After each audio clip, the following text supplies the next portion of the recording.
Okay, so now in your exam paper, they might ask, state down the Newton's law of gravitation. So you should not memorize these laws by term, word by word. You should not do that. Physics, you have to understand. You have to understand the whole thing, what it means. When you got the idea in your head, so you will be able to write down the statements in your own terms, in your own words. Now, what is this law says is actually F is proportional to product of their masses. If you understand these two terms, so you will be able to write it down this whole sentence. So first thing, what it says, F is proportional to product of the masses, and F is proportional to the force is inversely proportional to square of the distance.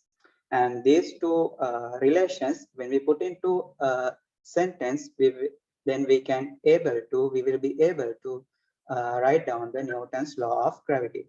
So let's say how to write that. So this force, now F is proportional to m1 times m2. Now what is F here?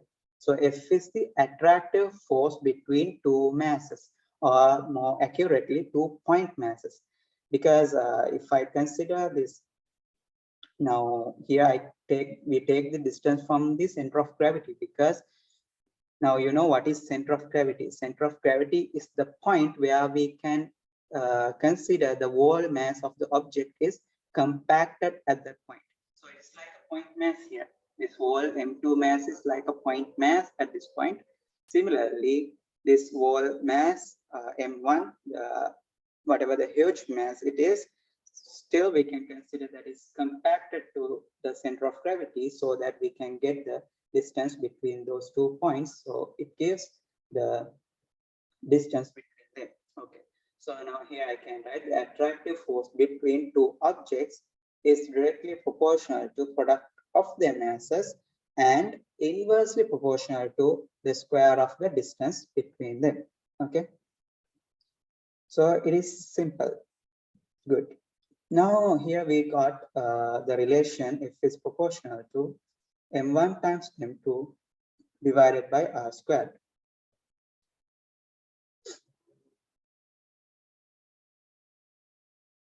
Okay, so here now we can write down F is, now put an equal sign to make it the proportionality to equal sign. We put a constant here. So that constant we put capital G, which is called universal gravitation constant.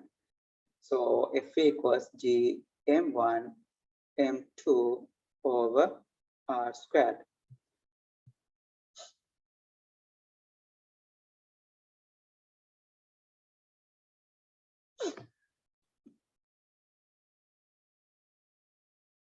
Okay, good. So let's box this. Okay, so this is the formula we have obtained from Newton's law of universal gravitation. The attractive force between two masses is equals to capital G times m1 times m2 divided by r squared, where m1 and m2 are the masses of the objects and r is the distance measured from the center of gravity of those objects. Good. Now here we have introduced new term G. So what is the unit of G?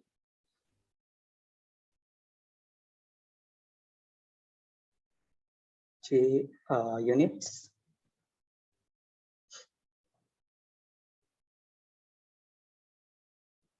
Now here we can see, to obtain the units, we can see that we can subject G. So if we subject G, we get into r squared divided by m1 times m2. So the units we can take, force has the unit of Newton. This is a unit of meter. Our distance has unit of meter, so meter squared divided by kilogram into kilogram. So we get the unit as nm squared per kilogram squared. So that is the unit of G. Newton meter square per kilogram squared. Good. So write it down. The unit of G is Newton meter squared per kilogram squared. Okay.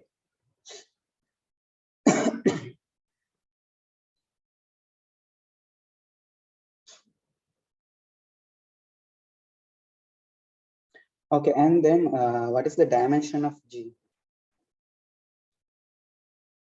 The dimension of G.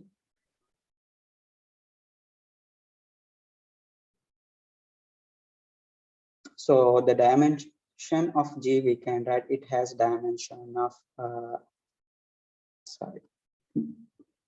So if we subject here F, dimension of F multiplied by dimension here R squared, distance squared means dimension of L squared. I still put the letter R here. Dimension of R squared divided by dimension of mass squared, right? So the dimension of G we can obtain F Newton. The force has dimension ml t minus 2, right? And then dimension of distance is, we know, L. So L squared divided by mass has a dimension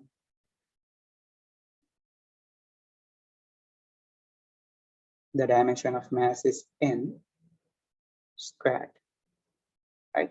So this gives that dimension of G is, so here we have, sorry, I think,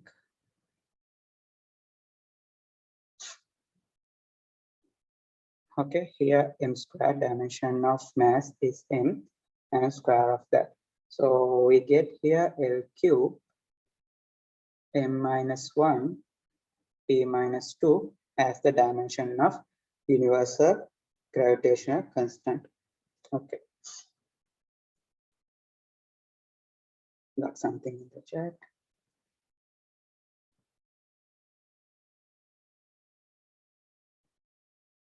Well, someone has asked me whether I will send a PDF of this. Maybe I'll try. This is a presentation. I'll try check after the seminar is over. Okay. Write it down. The dimension is L cube minus 1 t minus 2.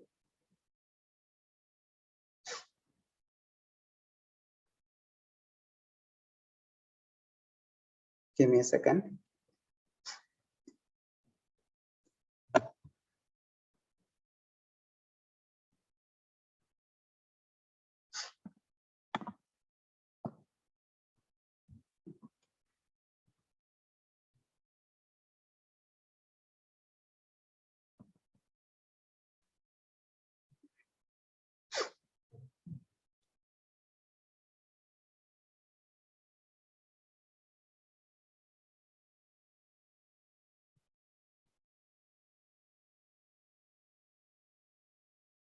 Okay.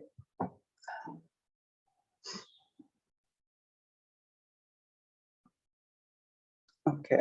Someone has joined recently and asking to explain again. Okay, I'll just go a brief. So what we did here. So we start from Newton's law of universal gravitation. So it says the attractive force between two objects is directly proportional to the product of their masses and inversely proportional to the square of the distance between them. So it says the gravitational attraction force between two masses is directly proportional to the product of their masses and inversely proportional to the square of the distance between them, where the distance is measured from the center of gravities of each object.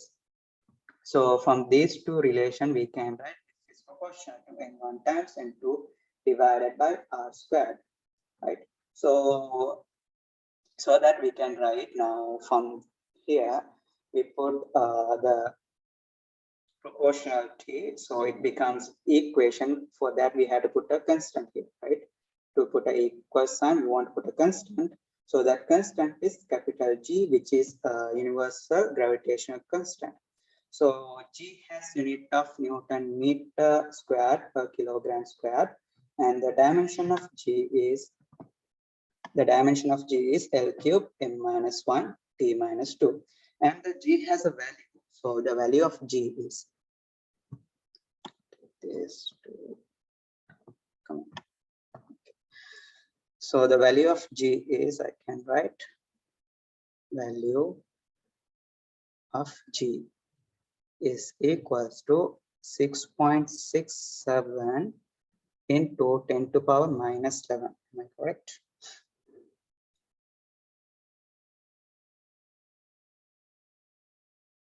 Yeah, 10 to the power minus 11, and we put the unit Newton meter square per kilogram square. Okay, so that is the value of G. So you can see this G is very small, right? It is 6.67 into 10 to the power minus 11, right? This is why the gravity is the weakest force in the universe. Now we know in the universe there are four forces. One is gravitational force, and we have electromagnetic force, and then strong nuclear force. So strong nuclear force is which is responsible for like atom bomb. So it is the energy in nuclear. So the force which holds the nucleons together, right? So that is strong nuclear force, and then we have weak nuclear force, which is responsible for radioactive decays. Weak nuclear force. So out of these four fundamental force of nature, the weakest one is gravity. Gravity is the weakest. So you can see here 10 to the power minus 11. Okay. Okay.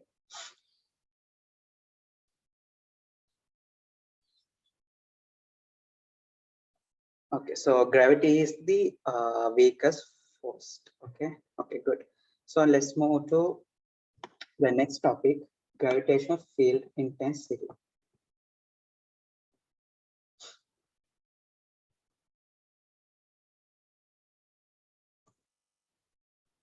Okay, so gravitational field intensity is defined as the force acting on a unit mass, right?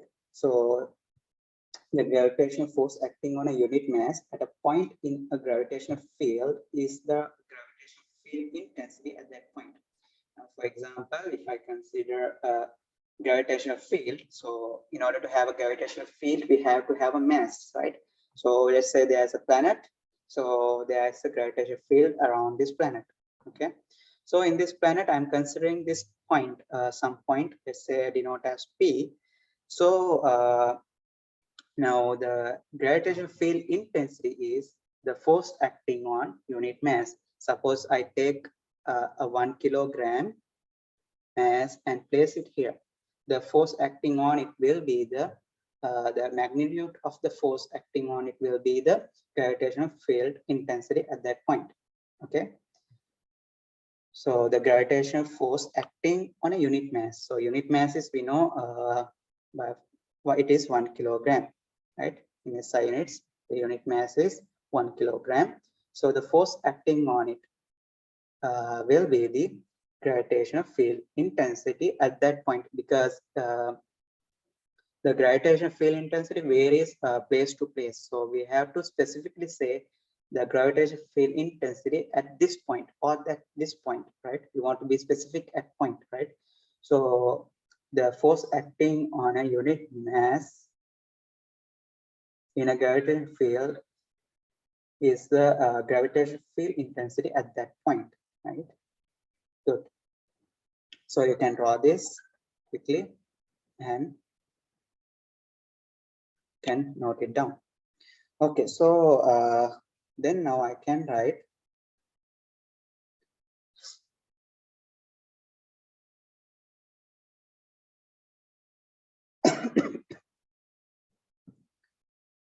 the force on a unit mass, the force on a unit mass at point P, because the gravitational field intensities differ from place to place, so we have to specifically mention a particular point. So the force on a unit mass at point P is equals to G. By definition, it is G, right? The force on a unit mass at point P is equals to G. Therefore, I can write the force on M mass at point P is equals to, so the gravitational field intensity in 1 kilogram is G, therefore 2 kilogram will be 2G, 3 kilogram will be 3G. If I place here 5 kilogram, the gravitational force will be 5 into G. So we are placing here MS, so that is will be mg. So F equals mg, the gravitational force equals mass into gravitational field intensity. So that is the second formula that we have.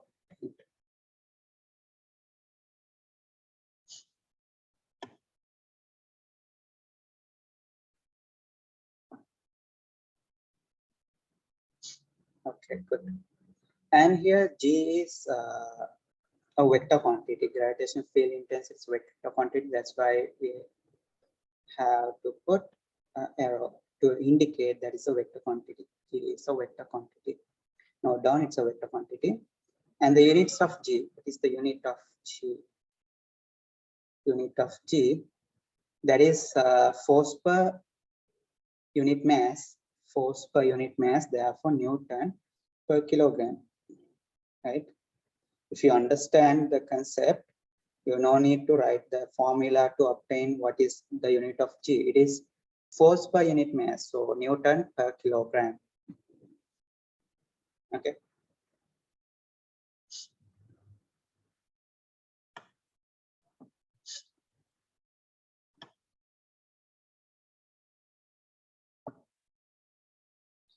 Okay, so gravitational field intensity is it's a vector quantity, and the unit of G is Newton per kilogram. And what about the dimension?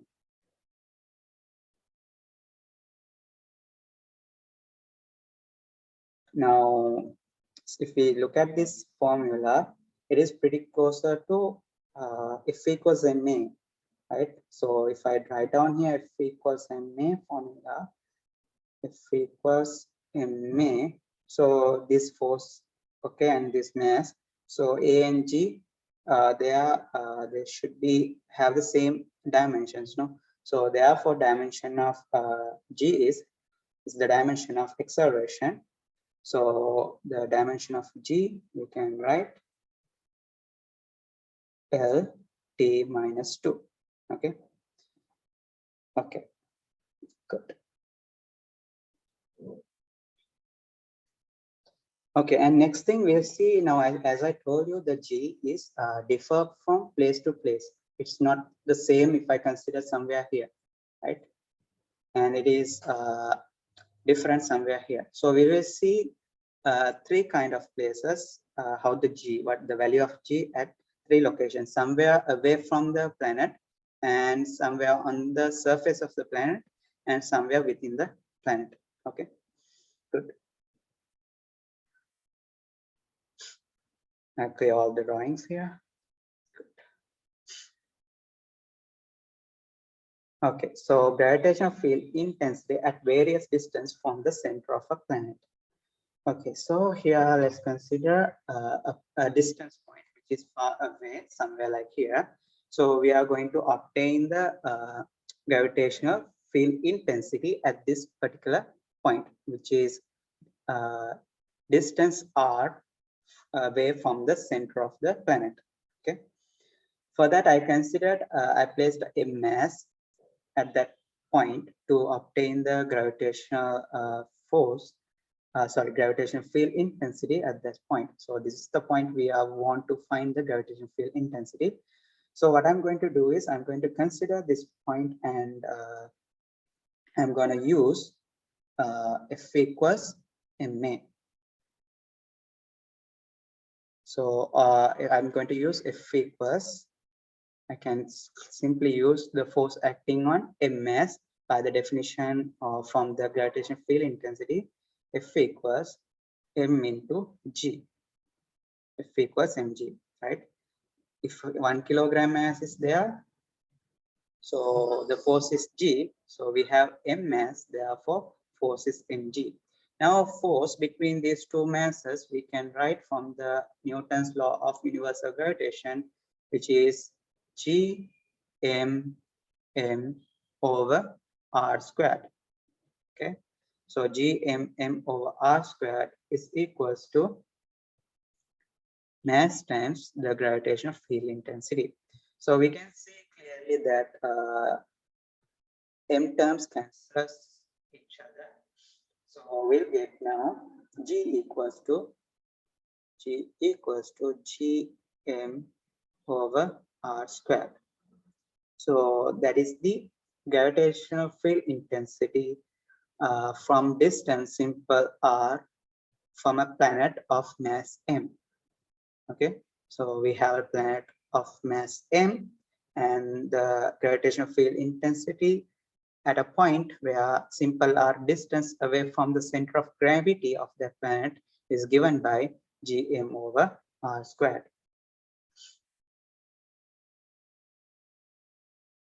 Good.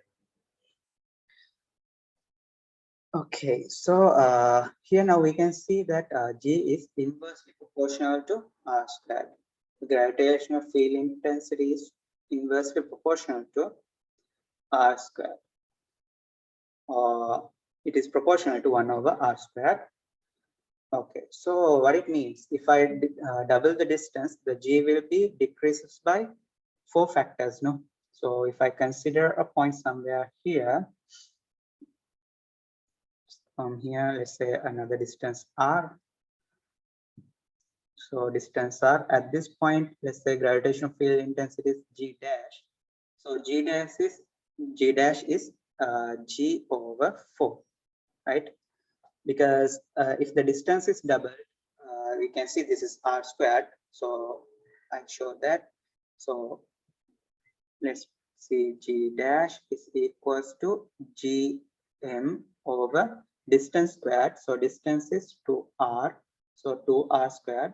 So g dash is equals to g m over 2 squared is 4, and then r squared.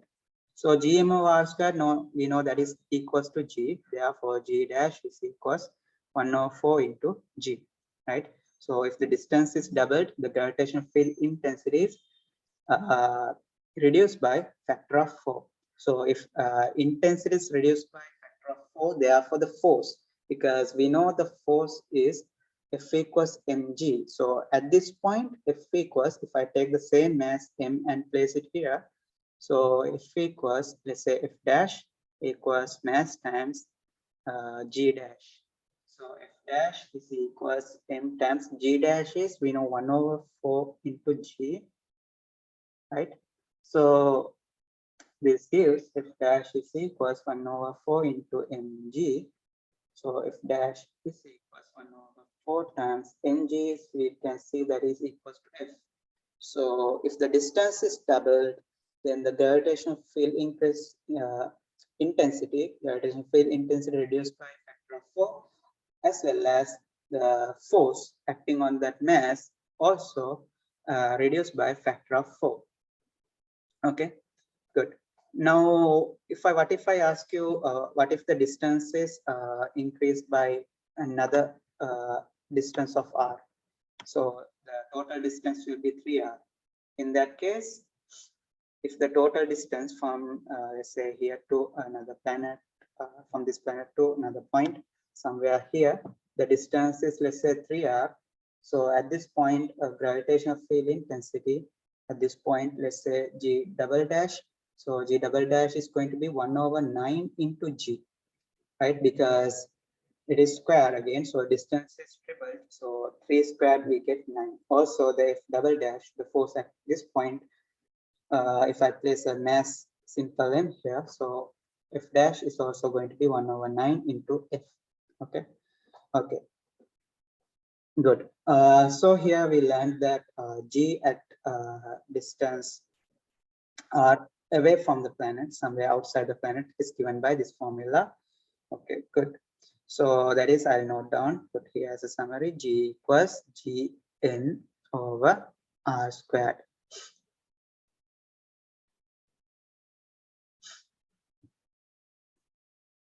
And the next thing we'll see somewhere on the planet, on the surface of the planet, at a point on the surface of the planet.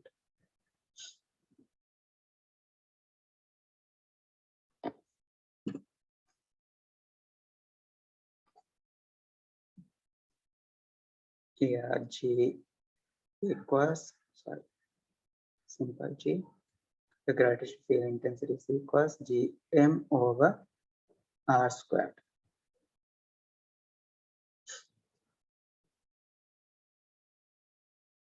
Okay. And at a point on the surface of the planet. So if we have a planet, let's say mass m and the radius capital R, and we want to find the gravitational field intensity at a point on the surface of the planet. So here also simply we can write that G equals, sorry, F equals the force acting on this mass, F equals capital, sorry, simple M, let's say this mass is M. So F equals M into G, right? So this is the mass M. So the force we can write from Newton's law of universal gravitation, Gm over r squared is equals to m into G. So mass cancels off, mm cancels off. So that, oh sorry, here this is capital R squared. So we get G equals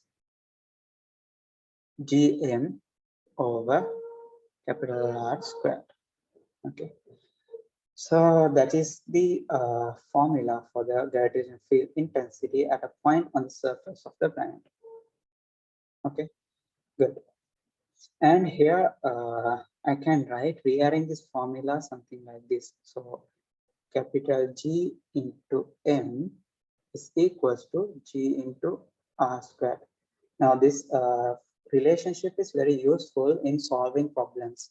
When you do gravitational field questions, you always end up with this term Gm. For example, if writing the force,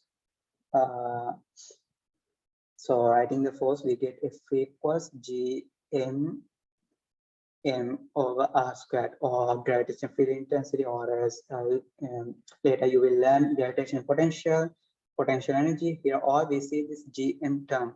But if I consider this Gm product, now G is, 6, I put Gm equals 6.67 into 10 to power minus 11. And also this mass is also some not so, it's the mass of the earth is also some value which is difficult to simplify. I'm not sure, it's something like 9 point blah blah into 10 to power 9 kilograms something. So when we're dealing with this, this simplification is so annoying, headache, right? Now to avoid that, what we can do is whenever we encounter this term, this product capital Gn, we can use this gr squared, because in Earth, on Earth's surface, G is roughly 10 ms minus 2, right? And our radius of Earth is something like 6,400 kilometers. So these are easy to multiply, no? Rather than this. So whenever you encounter this term, you can use gr squared. Now keep in mind, this is valid only if the distance is the radius, right? This is for the radius of the Earth, right? So, but it is useful, right? It is very useful. It is simplify our problem. Okay, good. Okay, so here then we obtained this G equals the gravitational field intensity on the surface of the Earth is equals to Gm over capital R squared, where R is the radius of the Earth. Okay, good. Okay, so the next thing we'll see what is the field intensity within the Earth. That means inside the Earth. Okay, at a point inside the planet. So you can see here's the planet, and we are considering a point within the planet somewhere here. Let's say that distance is simple d. Right? So now we want to find the gravitational field intensity at this point. Right? Now to find that, we consider a hypothetical sphere within sphere of radius d, because we want to find the point gravitational field intensity here, at which is simple d distance from the center, so that we will consider a sphere of radius simple d. Okay, and then I'm going to place a simple m mass here, and then I can write the force acting on that mass F equals mg. Right now, in order to write the force, we have to write G. Now here the mass is m dash only within the sphere, capital M dash is what we want to consider. Okay, so G m dash into m divided by distance squared. Distance is d squared. So distance is d squared. It should equals to mass times gravitational field intensity. So here also the masses cancels off. So that is very clear, because now for example, if I consider a point, so the gravitational field intensity at this point does not depend on whatever the mass we are keeping here. You can keep a feather, you can keep a large truck, whatever object it is, the gravitational field intensity is depend on this mass density, and this distance, the mass of this planet and this distance. Okay, so it is independent from the mass you are keeping this place. So that's why that mass cancels off. Okay, good. So therefore we get here G is, I write down that here for simplification. G equals G m dash over d squared. So now what is here m dash? We want to find the m dash. So let's find it out. Let's assume the density of this planet or the Earth is uniform, and it is rho. Assume uniform density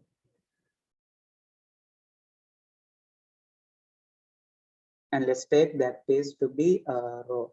Okay, so rho I can write, rho is the mass over volume. So the mass of the planet is capital M, because we want to find out the formula for the gravitational field intensity with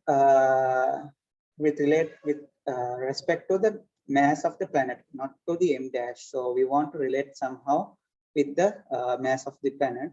So the mass of the planet is capital M, and divided by volume is, so it's a sphere. So 4/3 phi r cube, right? So this is the density. So this is the density of the planet. So that now we can write m dash. So m dash is equals to, we know the mass is equals to density times volume, right? So density, we can write down that rho equals m over 4 phi r cube, 4 phi r cube into, so that is 4/3 phi r cube is the volume of this mass.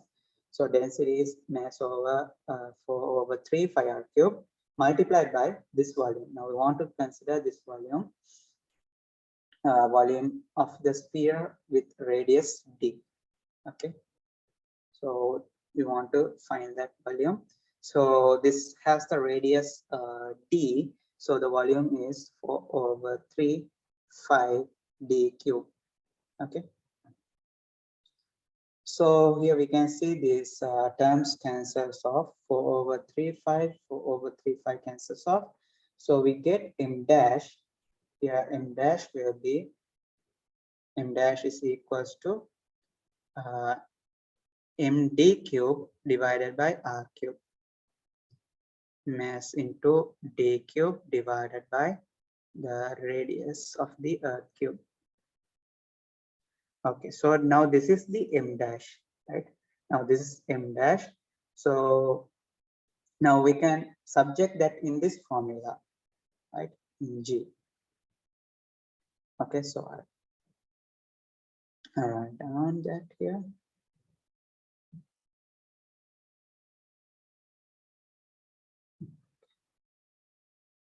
Okay, so this whole thing is related to this one because some people joined recently, they may confuse. Okay, so so here G we can write them.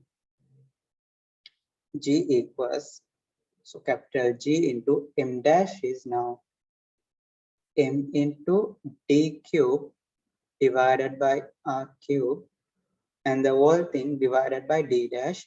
So divided by d dash, sorry, d squared divided by d squared, so that I can write that as multiply into 1 over d squared. Multiply into 1 over d squared. So from here we can see this d squared in the denominator and numerator simplifies to give G equals Gm over r cube into d.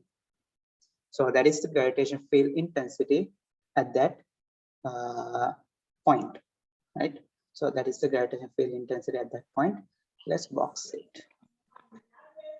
Okay, so now we have the summary. The gravitational field intensity at a point, at a distance point away from the planet is given by Gm over r dash, r squared.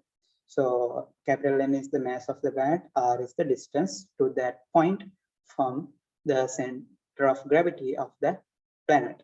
And this is the gravitational field intensity at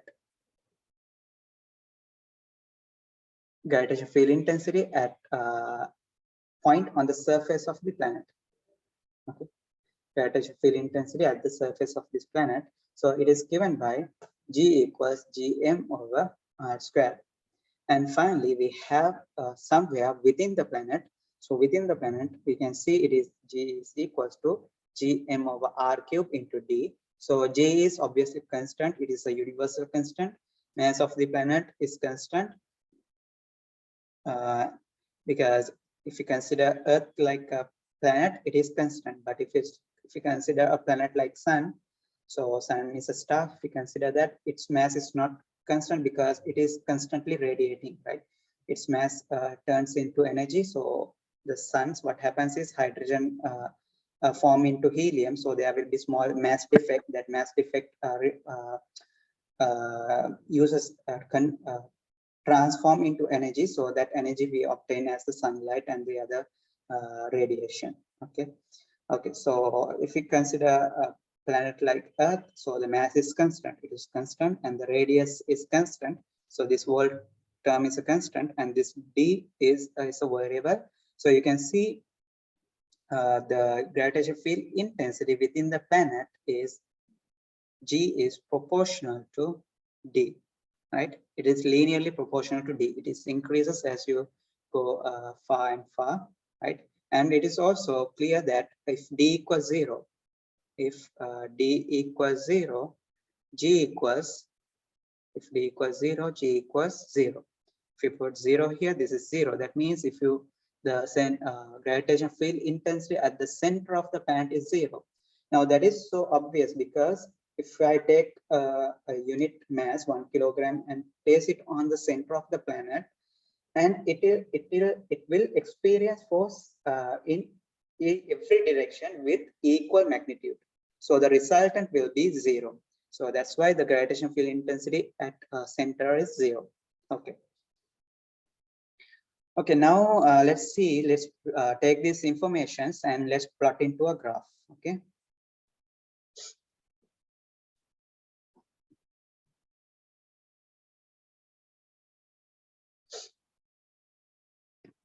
Okay. So the variation of gravitational field intensity was distance. So let's try to plot that. So this is the distance axis. And here the gravitational field intensity axis. Okay, let's take it to center. Okay. And now here let's mark the axis. This is distance. And this is gravitational field intensity, which is a vector G. Okay. And here I put 2 vertical lines to indicate the radius of the planet.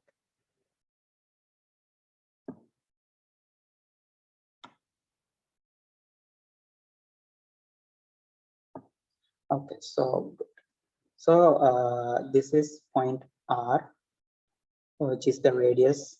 So, and this side I take minus R. So this is the center of the planet. So at the center of the planet, we know that the gravitational field intensity is 0. That is 0 because the net force will be 0. Okay, and then within the planet, we know now let's say this is the planet Earth. Hold on, I draw here. Okay, so here's the planet.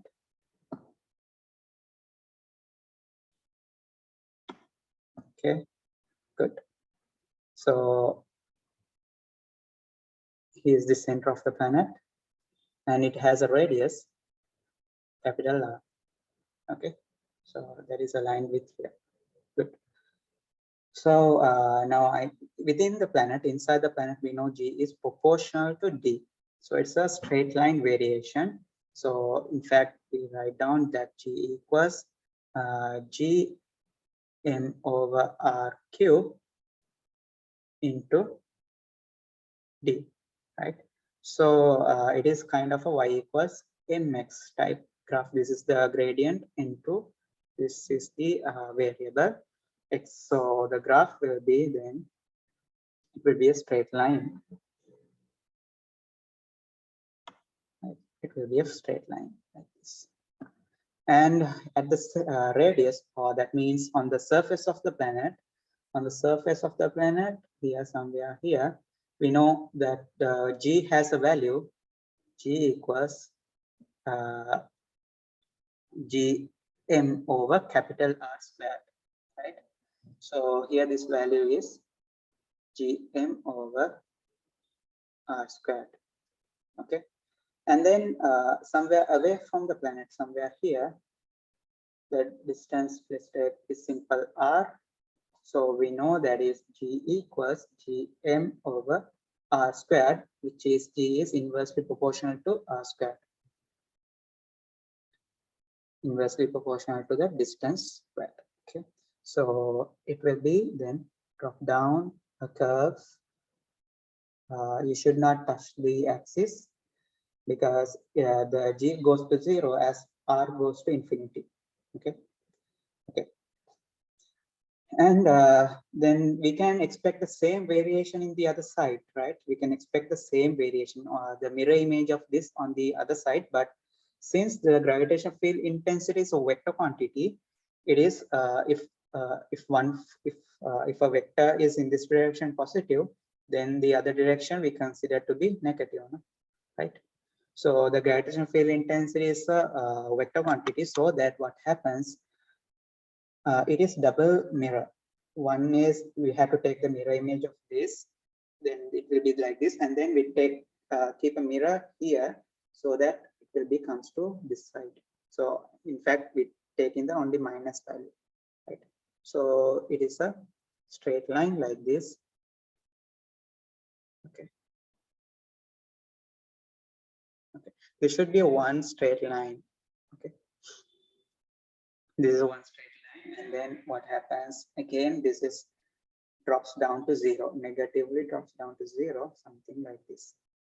Okay, so this is the variation of gravitational field intensity versus distance. Okay, so this is the variation of gravitational field intensity versus distance. Okay.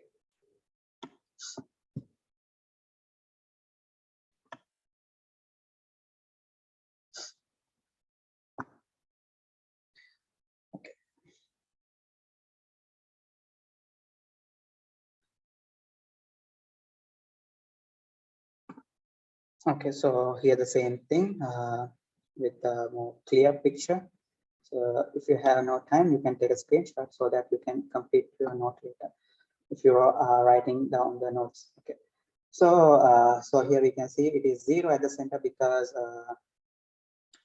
at the center it doesn't have experience any force. So because the force exerting on the particle, for example, if we keep 1 kilogram at the center of the planet, they experience the force in every direction, so that the net force will be zero.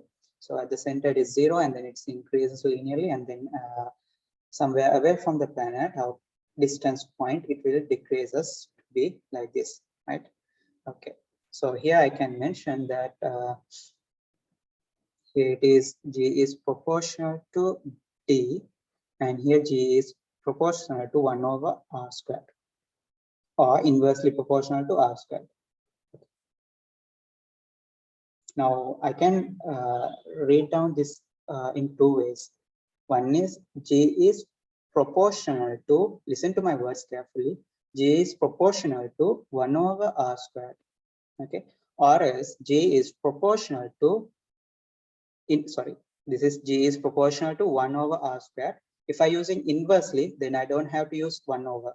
So G is inversely proportional to R squared, right? So same meaning, but different way of the language. Okay, that's it. Good. And next we'll talk about gravitation force lines. So gravitation force lines is the trajectory or the path of a point particle which tends to move in a gravitational field. Okay, the path of a point mass which tends to move in a gravitational field is called the gravitational force lines. These force lines are hypothetical. It doesn't really exist in the real world. It is for hypothetical. For that we can, for mathematical simplicities, we can use them. Okay, so if I consider Earth, the gravitational field lines are like that, because if I take a point mass,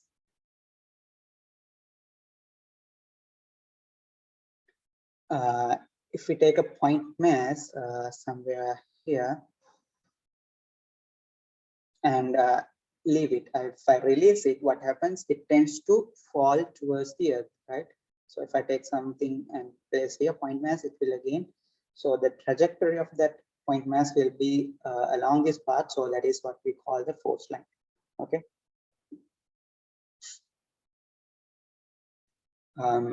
Someone asked me in the chat, can you explain again how it is? I don't know which site it may be about gravitational field.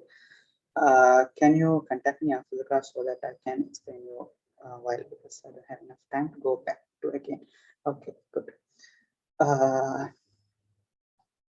Okay, so these are the gravitational field lines, and in the next picture I'll show you.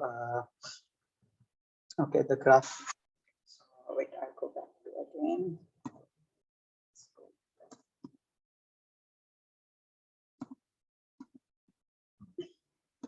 Okay, so in this graph, now let me explain once again. So here, if we take the planet, so let's take this planet here. Okay, so this is the planet, and let's mark, this is the center of this planet.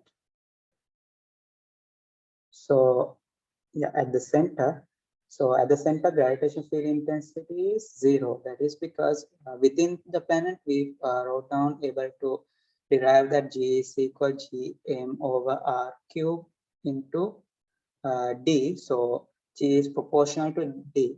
Right? G is proportional to D. So within this planet, the G is proportional to D. That is a straight line. Y equals mx kind of a graph. Y equals mx.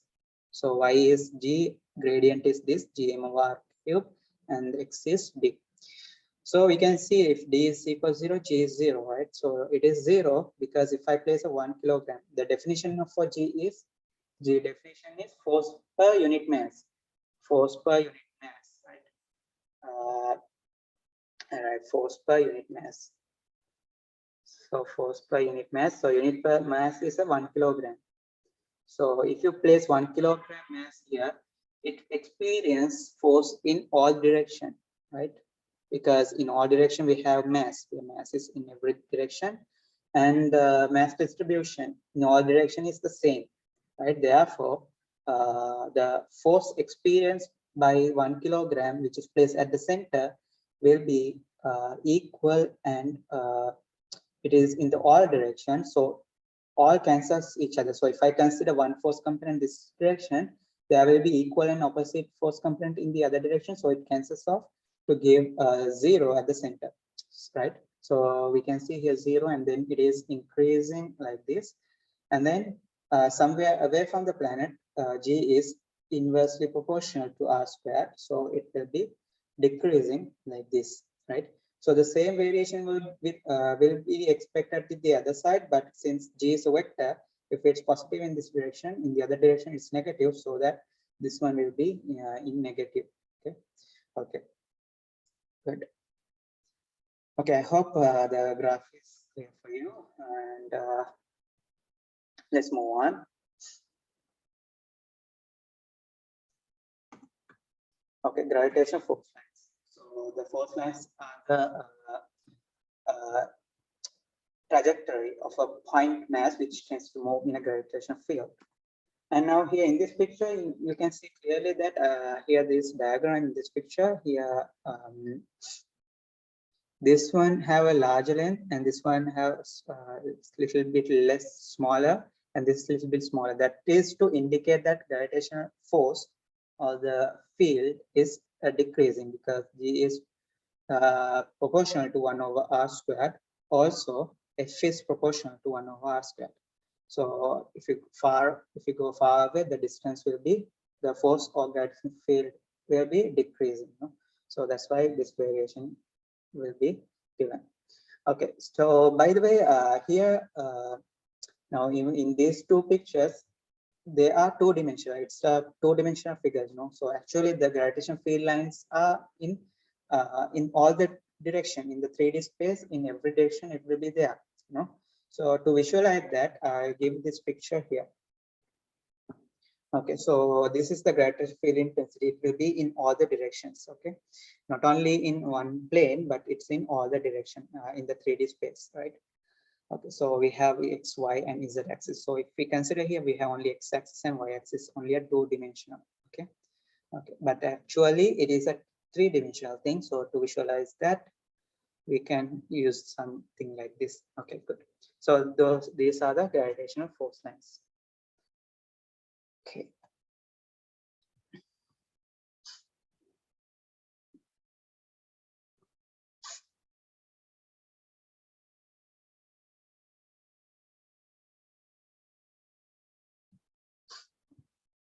Okay, and then next topic is gravitational potential.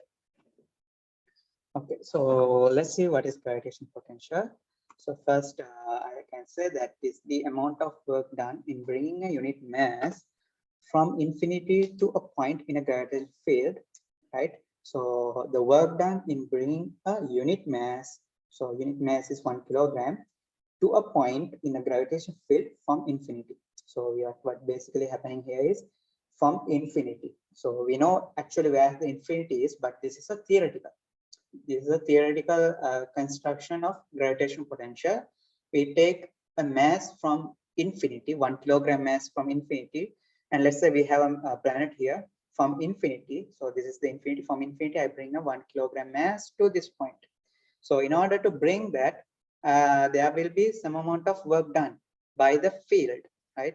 Because it is two masses are attracting, no? So the work is done by the planet itself. So the work has done by the field. So when the work is done by a person, the energy will be reduces. Now, if I do a work, my energy will be decreasing, right? So some amount of energy will be decreases to when bringing from infinity to this particular point, that amount of energy decreases, or the amount of work done is defined as the gravitational potential at that point. Okay, so we can see that something like this, right? So let's say we have a point P in this gravitational field, which is a simple r distance away from this planet, and the mass of the planet is capital M. So the gravitational potential at this point P is defined as the amount of work done in bringing 1 kilogram mass to that point. Okay, the amount of work done in bringing 1 kilogram mass to that point. Okay, so that is the definition of the gravitational potential. Okay, and don't try to memorize this. What is gravitational potential? Don't try to memorize word by word. Okay, the amount of work done in bringing a unit mass from infinity to a point. Don't. It is not the way of studying physics. Okay, you have to understand the concept. So when you understand the concept, when the concept is in your head, you can construct the statement in your own terms. Right. So what is happening here? So when bringing a 1 kilogram mass to this particular point, some amount of work has been done. So that amount of work done is defined as the gravitational potential at that point, right? So we can simply put it in terms, the amount of work done in bringing 1 kilogram mass to a point in a gravitational field is defined as the gravitational potential at that point. Good. Okay. So now with that definition, we can obtain a formula. So this equation is derived from mathematics, because in order to obtain this work done, we want to use integration, which is mathematics. So the derivation is not there. So the result is the gravitational potential V is, we study only the result in physics. So that is given by V equals minus Gm over R, where capital G is the gravitation constant, M is the mass of the planet, and R is the radius of the, radius, the distance to that point from that mass. Okay. Okay, so the gravitational potential at this point is given by V equals minus Gm over R. Similarly, I can write another point somewhere here. Let's say from the center, let's say I consider it here. Let's say that point is Q. So the gravitational potential at point Q, I can write V equals minus Gm. I want to know the distance. Let's say distance is R0. So Gm over R0. So this gives the gravitational potential at this point, which is actually the amount of work done in bringing 1 kilogram mass to this point from infinity. And also understand this amount of work done in bringing 1 kilogram mass to this particular point is does not depend on the path. You can bring this 1 kilogram mass in another way, somewhere like go far away and come to here. So the work done in bringing this 1 kilogram mass to this point along this path also the same as this, right? Okay, so it is only depend on initial and final condition, right? It does not depend on the path. Okay, good. So this gives the gravitational potential at point P. And now earlier we straight down that this relation Gm or is equals to Gr squared, where R is the radius of this planet, R. Okay. So when using, when we finding the gravitational potential, we can use as V equals minus Gr squared over R. Okay. So because this product is difficult to simplify, but rather this Gr squared is easier. Okay. Good.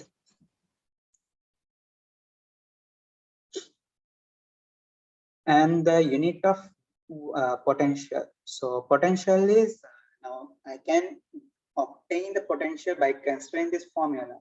I want to find the unit of G, unit of M, and divide by unit of R, which gives the unit of potential. But rather simple, if you understand the concept here, what is this? The amount of work done in bringing 1 kilogram of mass. The amount of work done, it is measured in joule in bringing 1 kilogram of mass. So joule per kilogram is the unit of potential. Unit.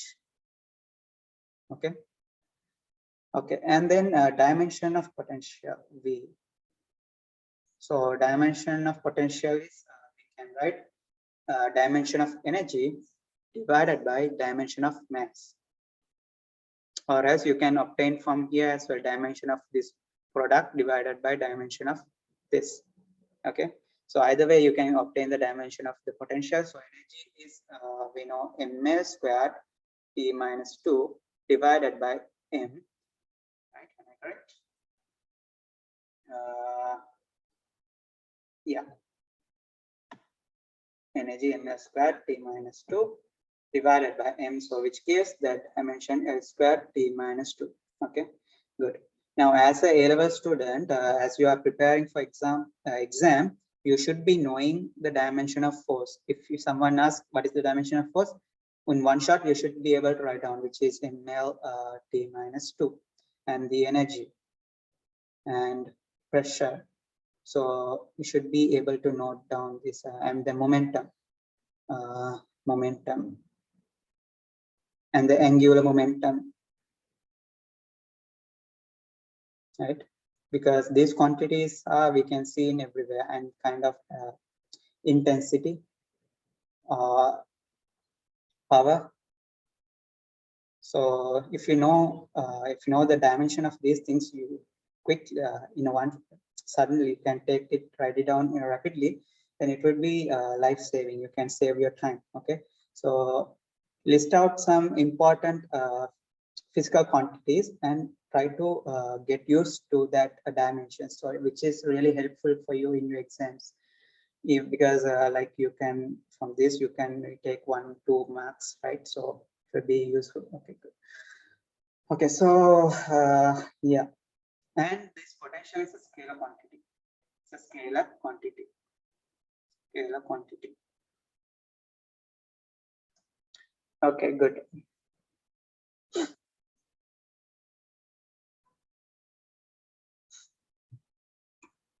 Okay, the next thing we'll see the potential difference between 2 points in a gravitational field. The potential difference between 2 points in a gravitational field. Okay. So let's first consider a gravitational field. So here is a planet. So from this planet, I'm going to consider 2 points. So first point, let's say somewhere here.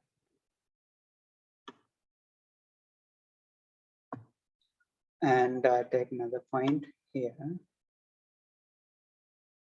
Okay. So let's take this point is A and this point B. And this is the center of the planet. Okay. And distance to this point A, let us take that is RA. Let's take that distance RA, and this distance RB. Okay. And now at potential at A, I can write VA by the definition, which is equals to minus GM over RA. Okay.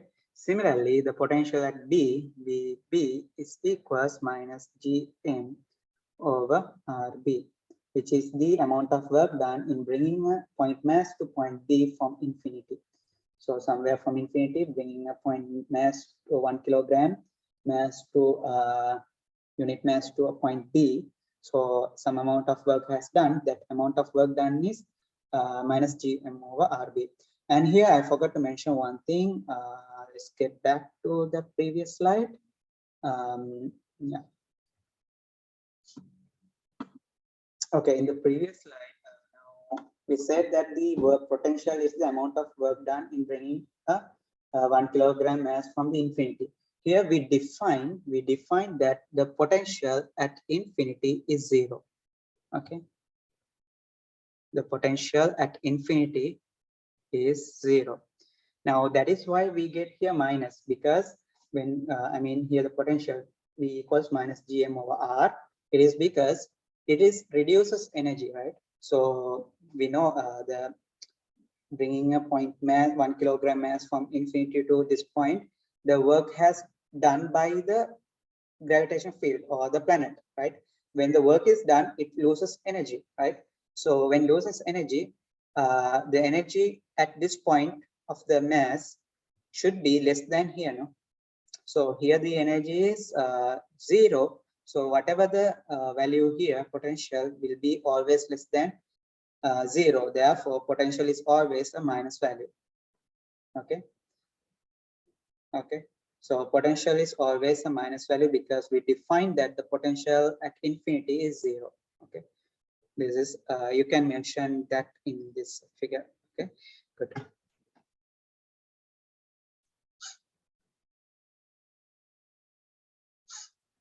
Let's get back to the next slide. Okay.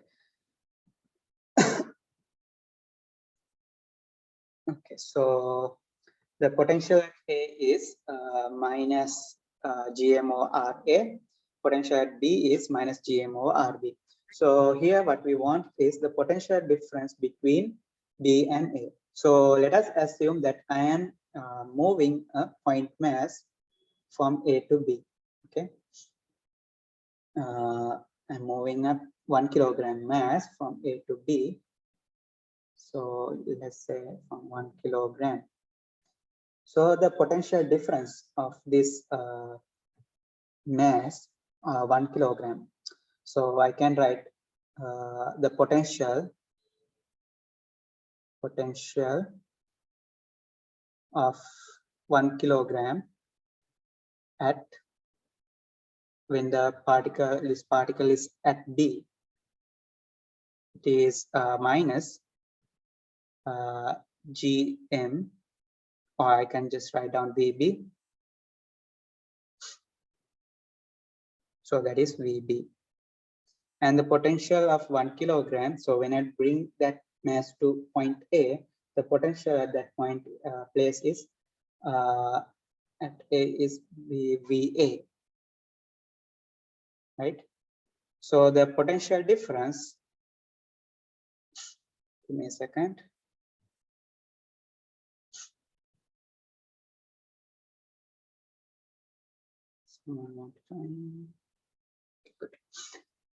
Yeah. So at point A, the potential of that particle will be then VA. Therefore, the potential difference, right? Potential difference between 2 points. So I can write therefore the potential difference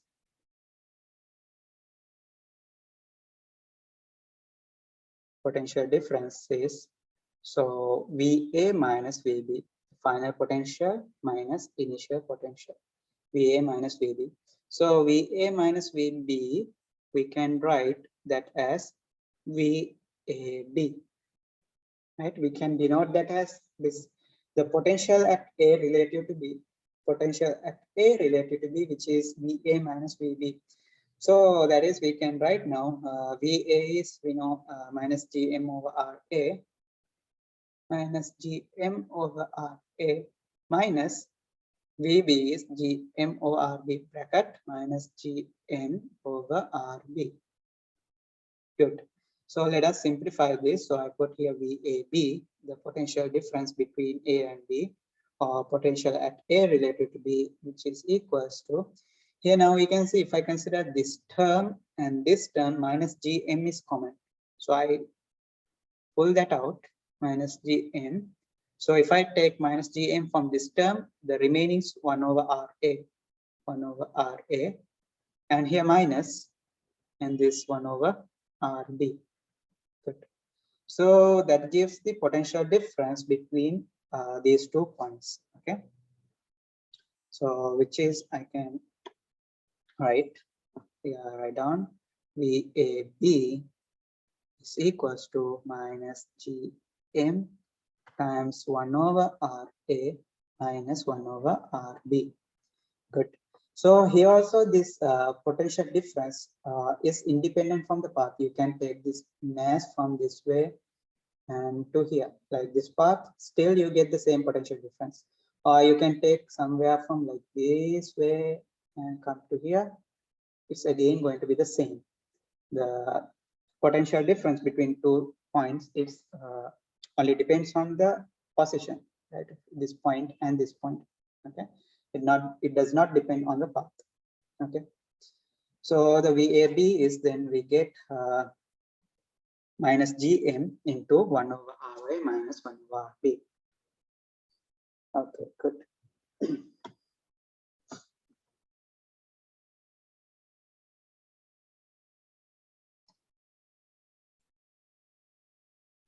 If you haven't written down this, you can quickly note down. You may take a screenshot. Okay, good.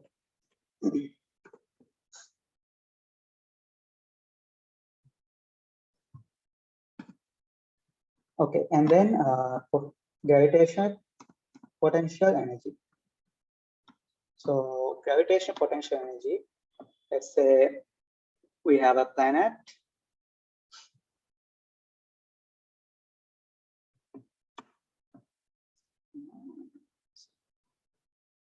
Say we have a planet,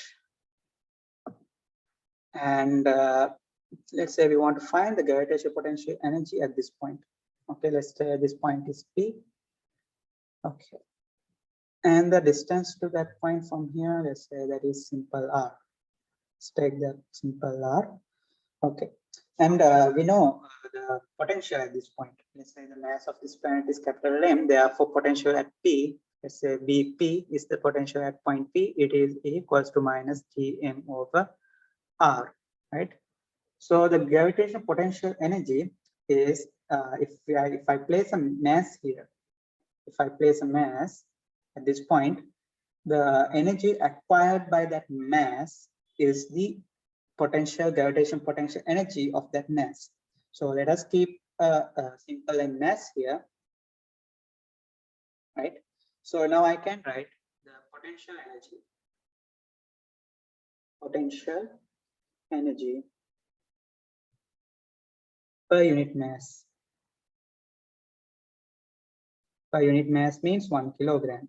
If I place 1 kilogram mass here, that is Vp or minus Gm over R. That is the potential, right? The potential energy per unit mass, or the amount of work done in bringing a 1 kilogram mass here. So that is given by minus Gm over R. Therefore, the potential energy of simple M mass. So all we have to do is we have to multiply by M. So if it's 2 kilogram mass, we want to multiply by this by 2. If it's 3 kilogram, multiply by 3, such that now this is M mass. Therefore, we want to multiply this by simple M. So the gravitational potential energy E is given by minus Gm M over R. So this is the gravitational potential energy. Good. So it is the energy, so the unit is joule.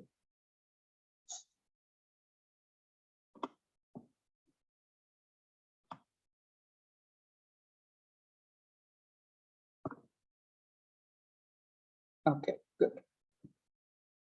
And now let's talk about the exchange of energy. Now earlier we talked about the potential difference between 2 points. Similarly, let's talk about the potential energy difference between 2 points in a gravitational field. Okay. Okay, so also we can mention something like exchange of energy in moving a mass between 2 points in a gravitational field. Okay, so let me erase these things.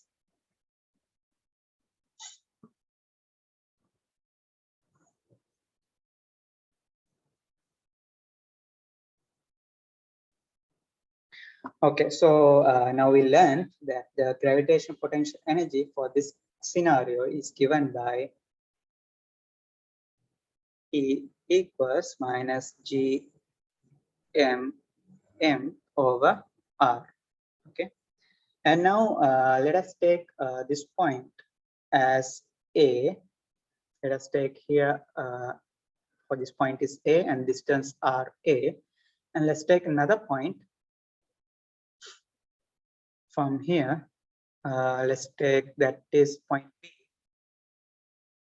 And the distance to that point from the center of gravity of this planet R A. Okay, good. And now let us say we are moving a mass. Let's say M mass from A to B or B to A. I'm going to move that from B to A, let's say. So let us move from such a path. The path is not important because it is independent from the path. So we are moving in mass here, right? Okay.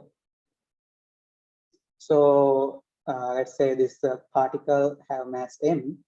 So I can write the potential energy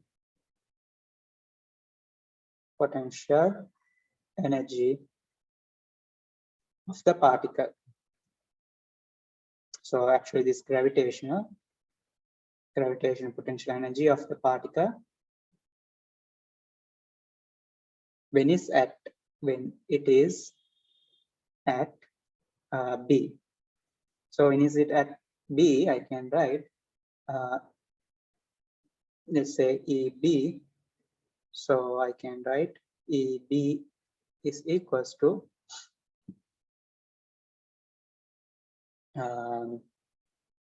EB is equals to minus GM. The mass is M here, and the distance we want to take, so that is RB. Yeah, RB.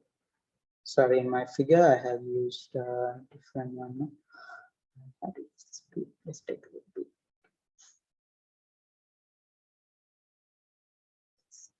Okay. So, and similarly, I can write the gravitational potential energy of the particle, the gravitational potential energy of the particle when it's at A. Okay, when is it at A? So EA is, I can write EA equals minus GM over the distance to that point from the center of gravity, which is RA. Okay, good. And then now we want the exchange of energy. So energy difference. So I can write, therefore, exchange of energy. Or you can simply say energy difference, exchange of energy. So let us say that is delta E. So delta E is the change is EA minus EB, final energy minus initial energy. So we can write this EA is minus GMM over RA minus EB is minus GMM over RB. Okay.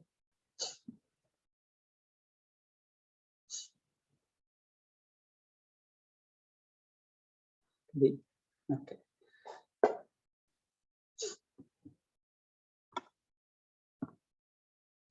Okay, so then I will have to simplify this. We get here we can see minus GMM is common in this term and in this term. No? So I can take minus GMM common out. So if I pull that out, in this term, the remaining is 1 over RA minus, and the remaining here is 1 over RB. Okay, so good. This is the gravitational potential energy, right? Okay. Now, if we can see here, if RA is, now, according to this picture, RB is greater than RA, right? So RB is greater than RA, therefore this term is smaller than this. So this bracket is a positive number. So this positive number means this is the whole term is a negative number. So energy decreases, right? So it is again decreases because it's coming far. Energy decreases because it is closer than here. Therefore, the work has been done by the field so the energy will be decreased. Okay, so here we can see, if note down some facts. If delta E is if delta E is greater than 0, if delta E is greater than 0, so work has done against the field. Against the field. Field means gravitational field. Against the field. Therefore, energy increases. Energy stores. Energy stores. Right? So if I move this same particle from A to B, so then energy will, the delta E is larger than 0. Therefore, work has been done against the field. So that amount of work done transform as the store as the potential energy, right? And then if delta E is smaller than 0, if delta is smaller than 0, work has done by the field. Work has done by the field.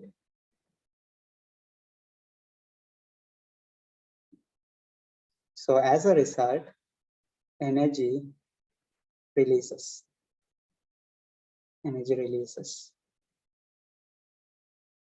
Okay. Okay, good.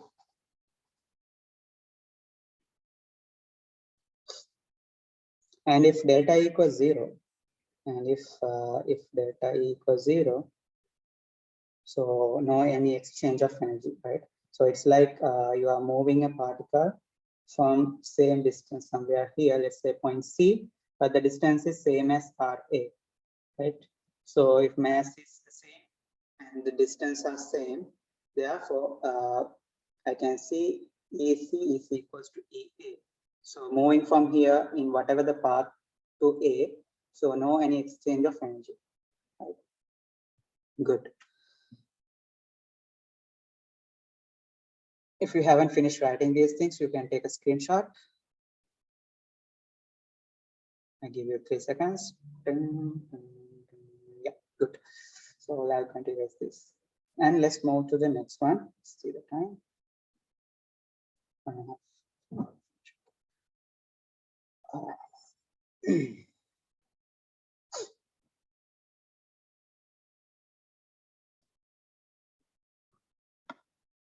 Okay, so let's now talk about delta E equals mgh on Earth. Okay, so let us consider this is the Earth, right? And we are moving this mass. Let's say we are moving this mass from here to here. Let's take red color for that. Let's say we are moving this mass from this point to this point. Okay, so the height is h. Okay, and I'm going to take this point as B and this point as A. Okay, so now what we have done here, we have moved this particle from point A to point B. So we have moved this particle in this gravitational field from one place to another place. So as we can see, the distance is changing. The distance from the center is changing. So let's take this mass of the Earth is capital M. The distance changing means actually we have done, there is a delta E greater than 0, right? We have done work against the field, right? We have raised. Now we know if you have a mass, if you want to raise it, you have to do work against the field, no? Right? So delta E is 0, and now what we are going to prove is this delta E is equals to mgh on Earth, right? Good. So now here we can write delta E as in the previous slide as we learned. So we can write that is EA minus EB, right? So here I can write EA is equals to minus GM m over distance to that point. So that is this distance, capital R, which is the radius of the Earth. The distance to this point, because this mass is on the surface of the Earth. So we can take this R. In fact, there is a small difference in center of gravity. Now, actually, we want to take the center of gravity of these masses now, from the center of gravity of this Earth and the center of gravity of this mass. Even if you take a place a tennis ball on the Earth's surface, there's a small difference, right? But that difference is very small compared to the Earth radius, because R is something like 6,400 kilometer, but tennis ball radius is something like centimeters, no? So it is negligible, right? So we can avoid that. Okay, so it is going to be minus gmm over R, minus the EB, the energy at point B. The energy at point B I can write minus gmm over the distance to this point, which is R plus H. R plus H. Okay. So here now minus gmm is common, so I can pull that out of the bracket. So I get here then remaining 1 over R minus 1 over R plus simple H. Okay, 1 over R minus 1 over R plus simple H. Okay, good. So now here I can write, actually I have written this wrong, no? Because I want to take EB minus EA, because this is the initial and this is the final. I'm moving this from here to here, no? So I rewrite this. So here this is EB minus EA should be, otherwise we get delta E minus value. EB minus EA. So I have to list here as well. So EB is R plus H minus gmm over R. This is the gravitational potential energy at point A. Okay, good. Here too. So here R plus H and here R. Okay, good. And let's simplify this. So the common denominator is R plus H into capital R. Someone has asked up to what time the session is. So we have planned to finish this seminar by 12 o'clock. Okay. Okay, so when we taking the common denominator, so we have to multiply here by R and here minus, and this R plus H. Okay, good. And then now we can write, so let's simplify this further, Gn over, so we get here R minus R plus,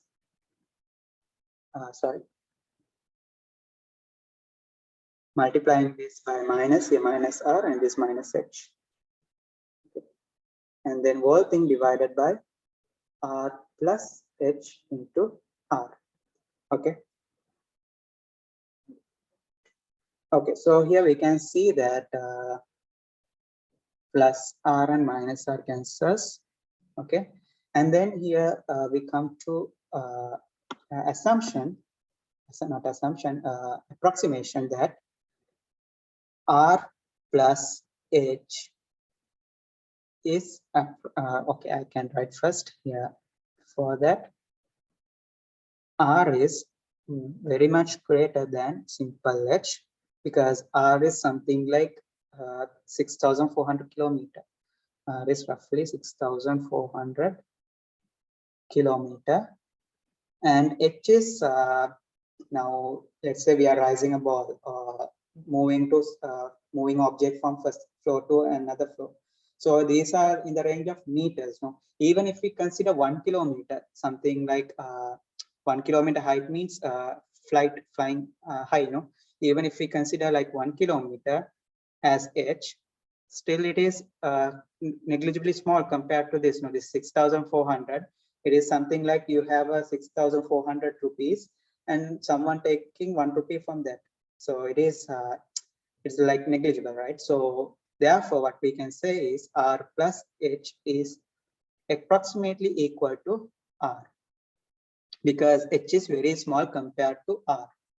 Okay, since H is very small compared to R, we can write R plus H is approximately equal to capital R.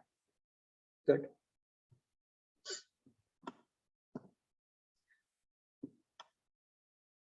Okay, so let's simplify this further then. So we get here minus G N M into here minus H, right? Minus H. Now instead of R plus H, I'm going to use capital R. Therefore, we get in the denominator R squared, because R plus H is approximately equal to R. Okay. And now also we have another relation that I used to tell you, that Gm is equals to Gr squared, right? So now I'm going to use that thing as well. Okay, so we can write minus, and here minus and minus becomes plus. Gm, instead of Gm, I can use Gr squared M, and here the H divided by R squared. So R squared cancels off. Therefore, we get delta E equals to mgh. All right.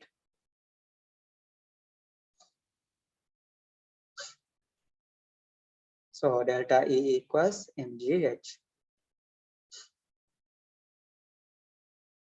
Let's box it. So that's the proof. So that's why we use gravitational potential energy in GH in Earth. So it's valid. But if it is very large, like you are using something like orbit of a satellite, then it is, this cases we can't use, right? Because orbit of satellite can be cannot be negligible compared to the radius of the Earth, right? So we can use only for this H is very small compared to radius of the Earth, something less than 1 or 2 kilometers. Like now, we always, like in mechanics, we deal with in the meter range, like 2 meters, 3 meters, 5 meters. So it is very, very, very small compared to the radius of the Earth. So this is fine. We can use this formula to find the gravitational potential difference. Okay, good.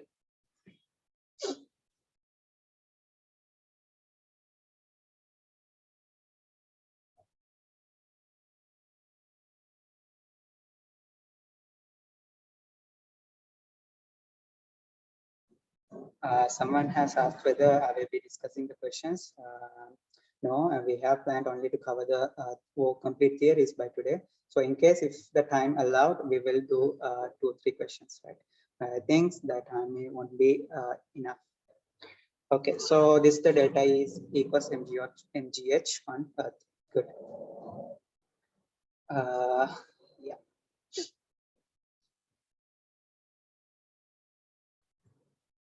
Okay, so I erase this. If you haven't taken a screenshot, if you haven't finished writing, you can take a screenshot. Okay, so let me clear. So the next one, let's see. I think the next thing we want to talk about is the satellite, I guess. Right. Oh, sorry, equipotential surfaces. So let's see what is the equipotential surface. So it is simply the geometric surface made by joining or drawing the equipotential points on a gravitational field, right? So a geometric surface made by joining all the equipotential points. Equipotential means equal potential. So wherever the potentials are equal, we are joining with two-dimensional or drawing a surface, right? So that surface we call equipotential surface. Okay. So here we can see some equipotential surface around the spherical planet, for example, Earth. So we, in our discussion, we consider Earth as a spherical object, but actually it is not. You know, it is the actual shape of the Earth can be something like this. Can show something.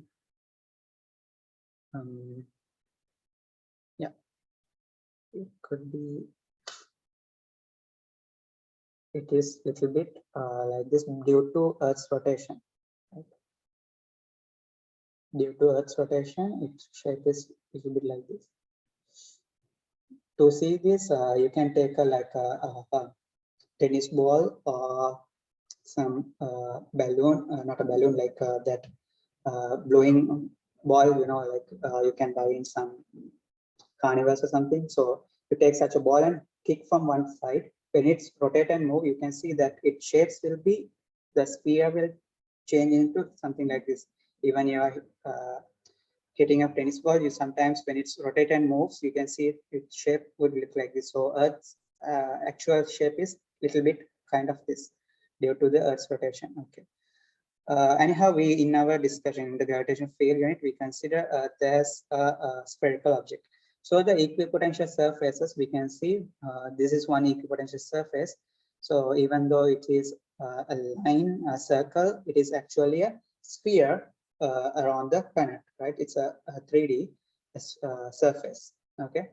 So here the potential is minus 5 into 10 to the power 7 joule per kilogram. So you can see as we go far and farther, potential is decreasing. Okay, it is decreasing to 0, because if you go to 0, this value is if you go to infinity, this value goes to 0, right? Here 5 and then 4, 3, and it's go now. This is like actually this I can say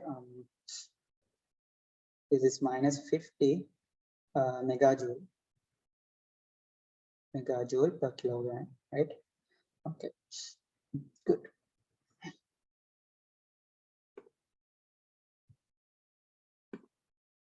Okay, so here these field lines with equipotential surface, and here all field lines are always perpendicular to equipotential surfaces.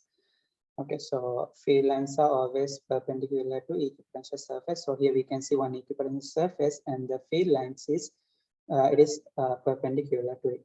Okay, that's one empirical fact, that field lines are, or the gravitation field or gravitational force lines are always perpendicular to equipotential surface. Okay, good. So there's one large view. Okay, so field lines will be look like this. And if we come very closer, if we expand this, it will be something like this. So the if you consider a very zoom will be, so here field lines are here, one equipotential surface, and this one other equipotential surface and equipotential surface. Okay. So we can consider this equipotential surface only if this gravitational field G is decreasing as you go up, as you go further high, as you go higher and higher and higher. If G is increasing only, we can consider like this is one equipotential, this one equipotential, this equipotential.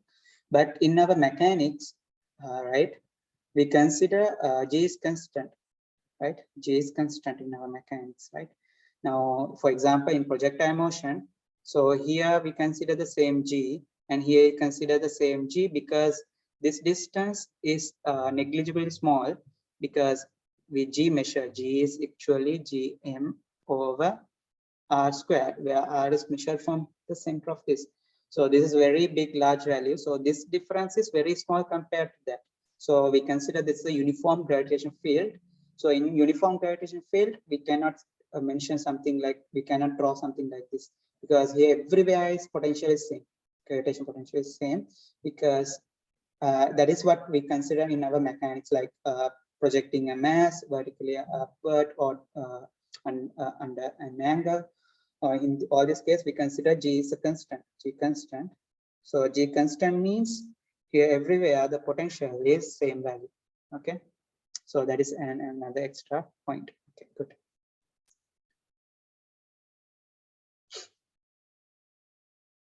So here in this picture, which is important is geometric surface. What is geometry? Sorry, equipotential surface. So you have to understand that is by joining the equipotential surfaces, and then field lines are perpendicular to equipotential surfaces. Good. And circular motion of an object around a planet. Okay, so circular motion of an object around a planet. So let us consider a mass m which is moving in a circular path around the planet. So something like moon is revolving around Earth, right? So let's take the distance from the center, simple r, and this v is the tangential velocity. And let's consider the angular velocity is omega. So in your rotational motion or circular motion unit, you may have learned the relationship v equals r omega, right? So v equals r omega, therefore r is a constant. Since it's a circle, r is constant. Omega is a constant angular velocity. So omega constant means v is constant. Tangential velocity v is constant. I mean the magnitude only constant. The magnitude of tangential velocity is constant, but its direction constantly changing. So velocity changing means it has experienced a force. It must have a force, right, to keep an object in a circular path. So that is centripetal force. So the required centripetal force is provided by the gravitational force here. The gravitational force between these two will be the required centripetal force to keep this mass in a circular path. Good. Okay, so you should write down the required centripetal force will be the provided by the gravitational force between these two masses. Okay, good. And now let's write down. Now we can write using F equals ma. Applying F equals ma, right? So force, the force acting on this mass is gravitational force, which is Gm. Mass of this is capital M and simple M divided by r squared, which is the gravitational attraction force between these two. So that is the required force to keep this object in the circular path, is equals to mass into acceleration. So it is moving in a circular path, therefore centripetal acceleration, which is v squared over r. Okay, so here m cancels off, therefore v squared is equals to gm over r, therefore v equals gm over r square root. So this gives the tangential velocity of this particle. And also now we can write from here, we know v equals r omega, therefore r omega squared is equals gm over r. So we get r squared omega squared is equals to gm over r. Therefore omega equals to gm over r cube square root. Okay, so omega is given by which is angular velocity of the planet or this object, can be a satellite or moon. Okay, so its angular velocity is given by gm over r cube. Okay, write it down. It is gm over r cube.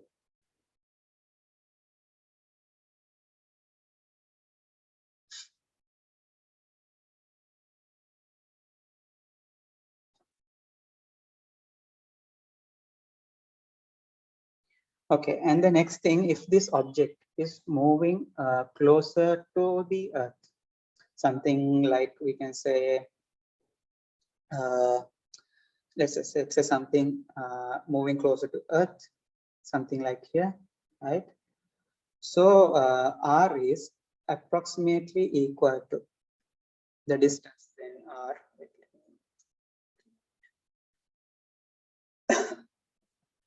So object is somewhere here, then this distance, let's say, so r will be this. So in that case, r is going approximately equal to radius of the Earth, capital R.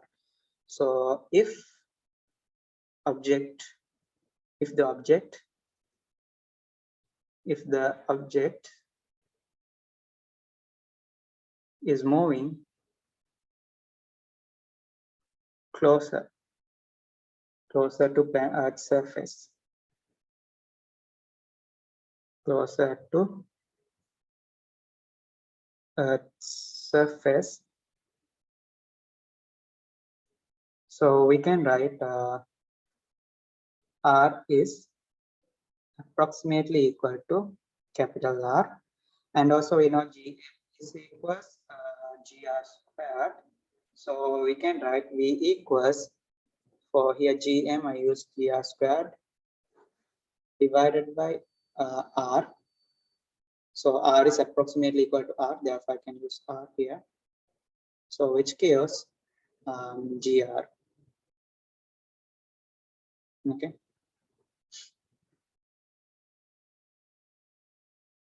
So V equals square root GR. Okay, and if you consider this formula here, omega, so then omega will be again GR squared divided by R cube, no? GR squared divided by R cube, therefore omega will be square root of G over R, no? Okay, so this is only for the case when the object is moving in a circular path closer to Earth's surface. Let's say a flight is moving from Sri Lanka to America, like this. Okay, so it's kind of moving in a circular trajectory, no? So we can something approximate to that to find the angular velocity and to predict the time, and so how long it will take. So those things we can use this relation. Okay, good. Yeah. Complete these writings.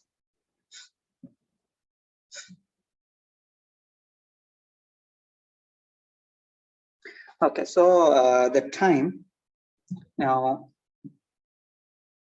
I need some space. Let me use this. Okay, I'm going to erase a few parts from here, or else I can use the space. Okay, so now let's say this object is moving in the circular path in this path. Now it takes some time to go for one complete cycle, one revolution. It takes some time, right? So let's say that is the periodic time, capital T. So T is equals to 5 over omega, right? So T equals 2 5 into 1 over omega. Omega is this one. So 1 over omega I can write R cube over GM square root, right? I just take the reciprocal of this one because we want to take 1 over omega. So from this, the reciprocal of this R cube over GM. So then we will have, let me square this term. So I get T squared is equals 4 5 squared over GM times R cube. So 4 is a constant, it's a number, 5 is constant, G universal constant, mass of this planet is a constant. Therefore, what this whole term is a constant, therefore T squared is proportional to R cube. T squared is proportional to R cube. This is called Kepler's third law, right? This is Kepler's third law. Note down, put arrow and indicate this as the Kepler's third law. So yeah, velocity is given by this.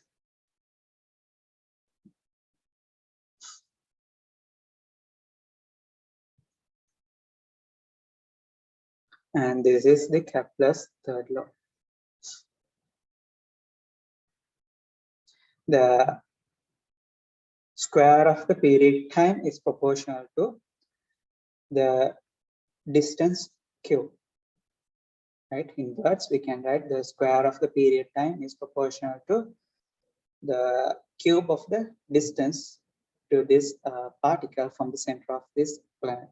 Okay, so this is Kepler's third law.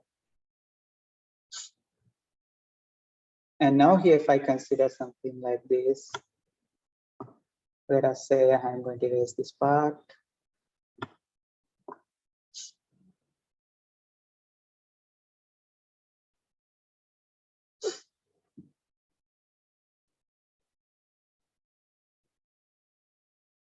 Let's say there's a planet.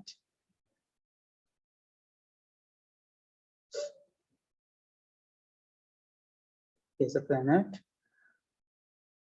and there are two objects. One object is from here, and the other one is somewhere here. Okay, and I can mark this.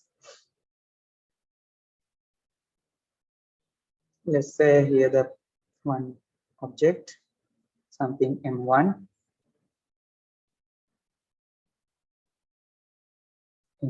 and this particle mass M2, and the distance here, let's say R1, and this distance, let's say R2, and the mass of this planet, capital N.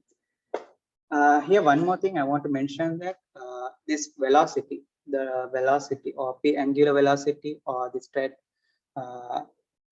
tangential velocity, they are independent from the mass of the object. So it is very important point that you have to write down. And also the periodic time. So here the periodic time is there here, right? So write down the velocity or angular velocity, comma, velocity, tangential velocity, comma, angular velocity, and periodic time of the particle is independent from its mass. It is independent of its mass, right? Because we can see the tangential velocity does not depend on any simple n term here. Also the periodic time, right? Okay, so it does not depend on the mass. So whatever the mass is here, and let's say this is here R1, and the period time of this T1 and the period time of this T2. So we know T squared is proportional to R cubed, so that we can write here T1 squared over T2 squared is equals to R1 cube over R2 cube. Okay.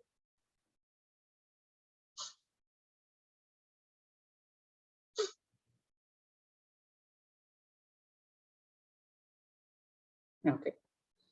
So that is obtained from the Kepler's third law.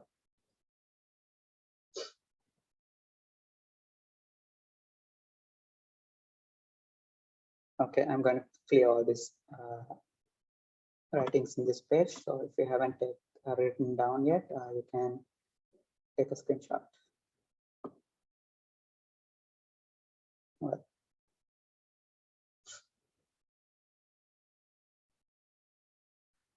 and next thing,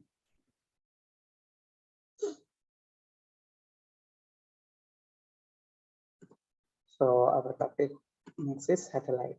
Okay, so a satellite is any object that is rotating around the Earth.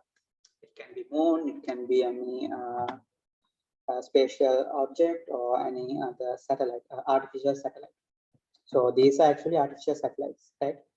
The satellite term definition is any object that is rotating around a planet. So, for example, Saturn has its own satellite, which are I think about 26 moons, no, like that. So we have only one moon. That is what we call moon, actually. Yeah. So satellite is any object that is rotating around the Earth. Okay, so this is an example of artificial satellite. A natural satellite is the moon. Okay. So now let's come to satellite motion. So yeah, as I told you, a satellite is any object that is orbiting the Earth. Okay. So here let's consider an artificial satellite of mass m and the tangential velocity v, and it is moving in a circular path with the influence of gravitational force acting on the satellite from the Earth. Okay. So gravitational force keeps this satellite on the in the circular path, right? Okay, so here again we can write F equals ma. We can apply F equals ma to this satellite. So force is gmm over r squared is equals mass times acceleration. So acceleration is centripetal acceleration, which is v squared over r. So which gives me that v equals gm over r square root, which is the same formula we have obtained earlier, right? So earlier we just considered a general object. So now we have the satellite as the object. Okay, and then periodic time t equals 2 of omega. So omega can be found from this formula. Okay. Yeah. Give me a second.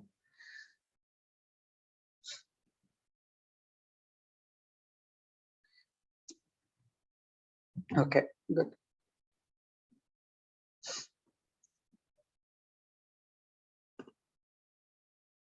Okay, so the next thing, let's talk about the energies of this satellite. So first, so the total energy, if we say the total energy, it is the addition of potential energy plus kinetic energy, right? So first we can write down the potential energy of the satellite. So we can write the potential energy of the satellite EP is equals to minus Gm over distance from the center here r, right? So we already talked about the gravitational potential energy earlier, right, of an object of mass m. So this is the gravitational potential energy minus Gm over r. And then kinetic energy, Ek, we can write that is half mv squared, right? Kinetic energy half mv squared. So here we know v squared is equals to Gm over r. Okay. So we can write this half into m into v squared is Gm over r. So we get half into Gm m over r, right? Now this is the Ek, right? So we can see now this is a value. Let's say this is something like x, right? Now EP is minus x, right? So this is EP, potential energy is something like minus x if I said. So the kinetic energy Ek will be half x, right? Is that clear? Good. So this is kinetic energy, and this is kinetic energy, and this is the potential energy. And now we can take the total energy. We can obtain the total energy from here.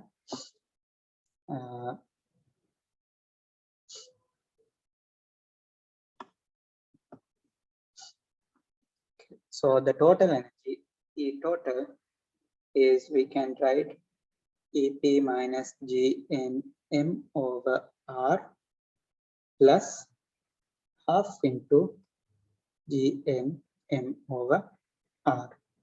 So we get here E total.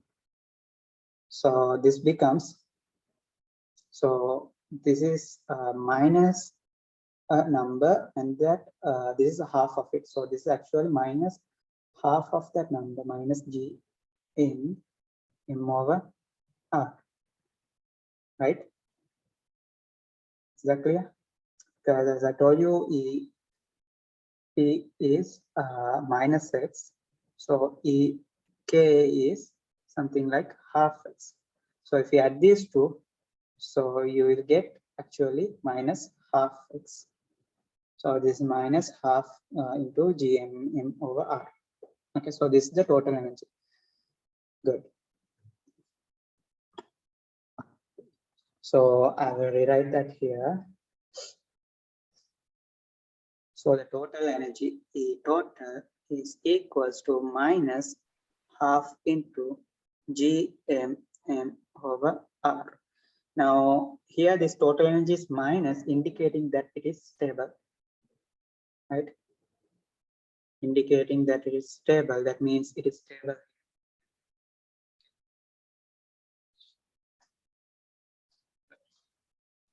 So this is the total energy of the satellite moving around the planet. Okay, so good. And next let us see how the kinetic energy, potential energy, and total energy varies with the distance. Okay, good.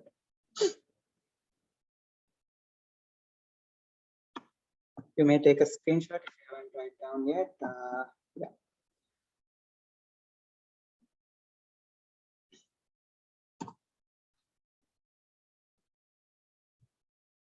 Okay. So the topic is the variation of kinetic energy, potential energy, and total energy of a satellite with distance from the Earth.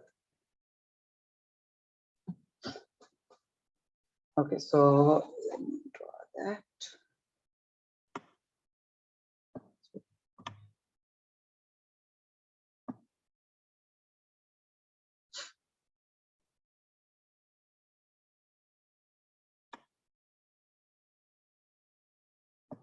Okay, so this is distance axis, and this is energy. This is axis of energy. So first, let's mark.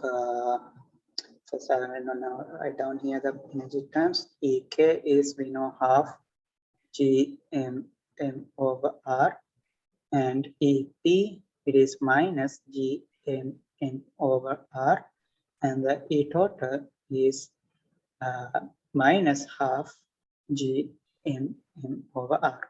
So first, let me mark the potential energy. So the potential energy is, so let's say this is distance measured from the center of a planet. Now, for example, if we have a planet,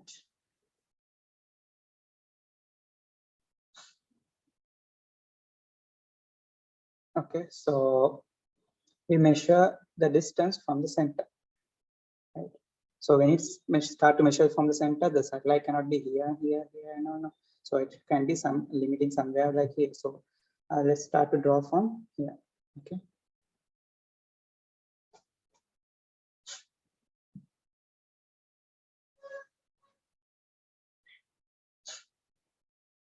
So I put a straight line through this point, vertical line, okay. So here now, let's mark the potential energy first. So potential energy is minus Gm over R. So it is minus, and also Ep is proportional to 1 over R, and it's also minus. So it is 1 over R. So if it's not minus, suppose if it's plus, so Ep will be something like this. Sorry, it should be a nice curve from here. Right. It will be look like this. But since it is minus, we want to take the mirror image. It comes to this side. So it has a finite value here, because in the orbit it have some potential value, no? So it is finite value. It's not like this. Okay, it's wrong. It should be have a finite value, and then it's decreasing. Okay, so let's say this is the EP, potential energy curve. And then next thing, let's mark the EK, kinetic energy. So kinetic energy is positive, but it is half of its value, right? Half this value, no?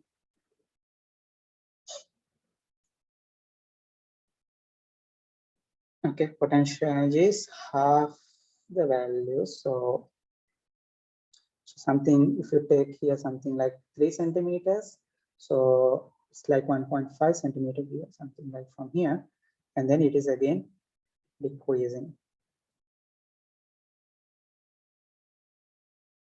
Okay, good. And then total energy is minus half. Therefore, the mirror image of this, because this is half GMMR, so this is the same value, but it's minus.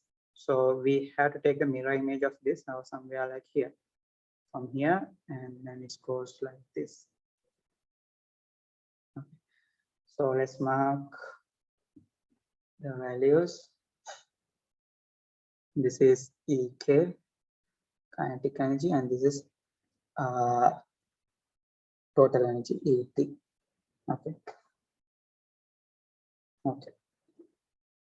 So by the way, in your drawing, try to draw a smooth curve. Like no, this is not a good one. So it's kind of changing, kind of a little bit not so good. Should be something like one curve, something like that. Okay. Make sure you draw like that. Okay. Okay. So that is the variation. So let us see that in a very nice picture here.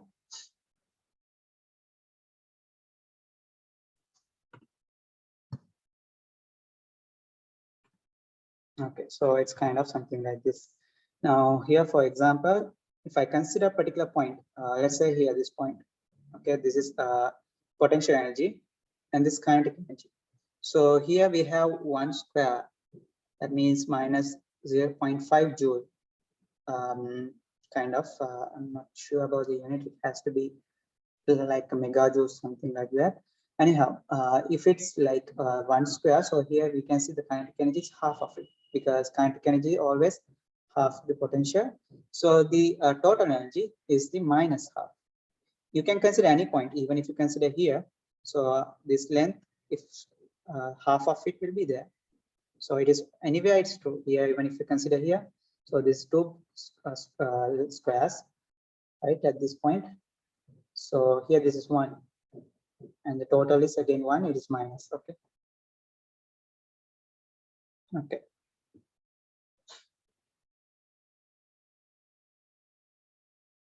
So here now I can write one fact that Ek, the potential energy, is equals to minus half Ep, right? Half of a potential energy. Now don't think this kinetic energy is minus, because Ek is equals to minus half into the potential energy is some minus value, no, so minus some value. Potential energy is minus value. So minus and minus, kinetic will be plus, right? Is that clear? Okay, so kinetic energy, I can write something like that. Or else I can write the potential energy is Ep is equals to minus 2Ek. You take the kinetic energy, multiply by 2 and multiply by minus, you get the potential energy. Therefore, total energy, E total, I can write Ep plus Ek. So E total, I'm going to write E total in terms of kinetic energy. So Ep is minus 2Ek plus Ek. So E total is equals to minus Ek, right? That is true. So this is exactly the minus value of the kinetic. Whatever you see, if he has some value, that is minus value here. The value here is minus value here. Okay. Okay, good. So this is the variation of kinetic energy, potential energy, total energy of satellite orbiting around the Earth. Okay. Okay. Now we can see that if the orbit distance is large, the required energy, total energy is less, but it is less, have a higher energy, need a high energy, right? Because it is because to maintain the equilibrium centripetal force, we want to have a large velocity. To obtain a large velocity, we want to have a large energy. Okay. Anyhow, so this is the variation of kinetic energy, potential energy, and total energy. Okay, now let's move next thing. Okay, so now what are we going to do is we're going to orbit a satellite. Now, for example, if you consider Earth along, there are about more than 2,000 satellites orbiting around the Earth, right? If you are, or if you want to see a picture of Earth somewhere from Moon, so you may see a lot of dots around Earth, like 2,000, more than 2,000, I guess, right? There are SIS, ISS, International Space Station, and Hubble telescope. There are a lot of things, telecommunication satellites. I think of more than even individual companies like Tesla, that Amazon thing, blue, something blue, I'm not getting it. So even they have a lot of satellites.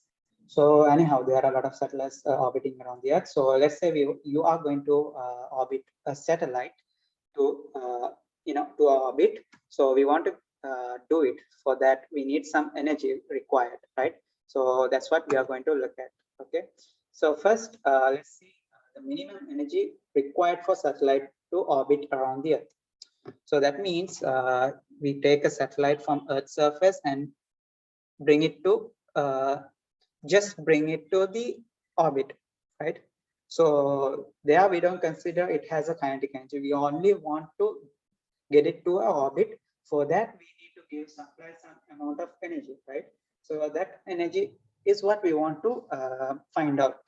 So that can be measured like considering the energy of the satellite on the Earth's surface and when the energy of the satellite at the orbit, right? So by the difference, we can calculate it. So we can consider the total energy of the satellite when it's at the Earth's surface and total energy of the satellite when it is at the orbit. And from the difference, we can find the minimum energy required. Okay. Okay, so we can do that like that.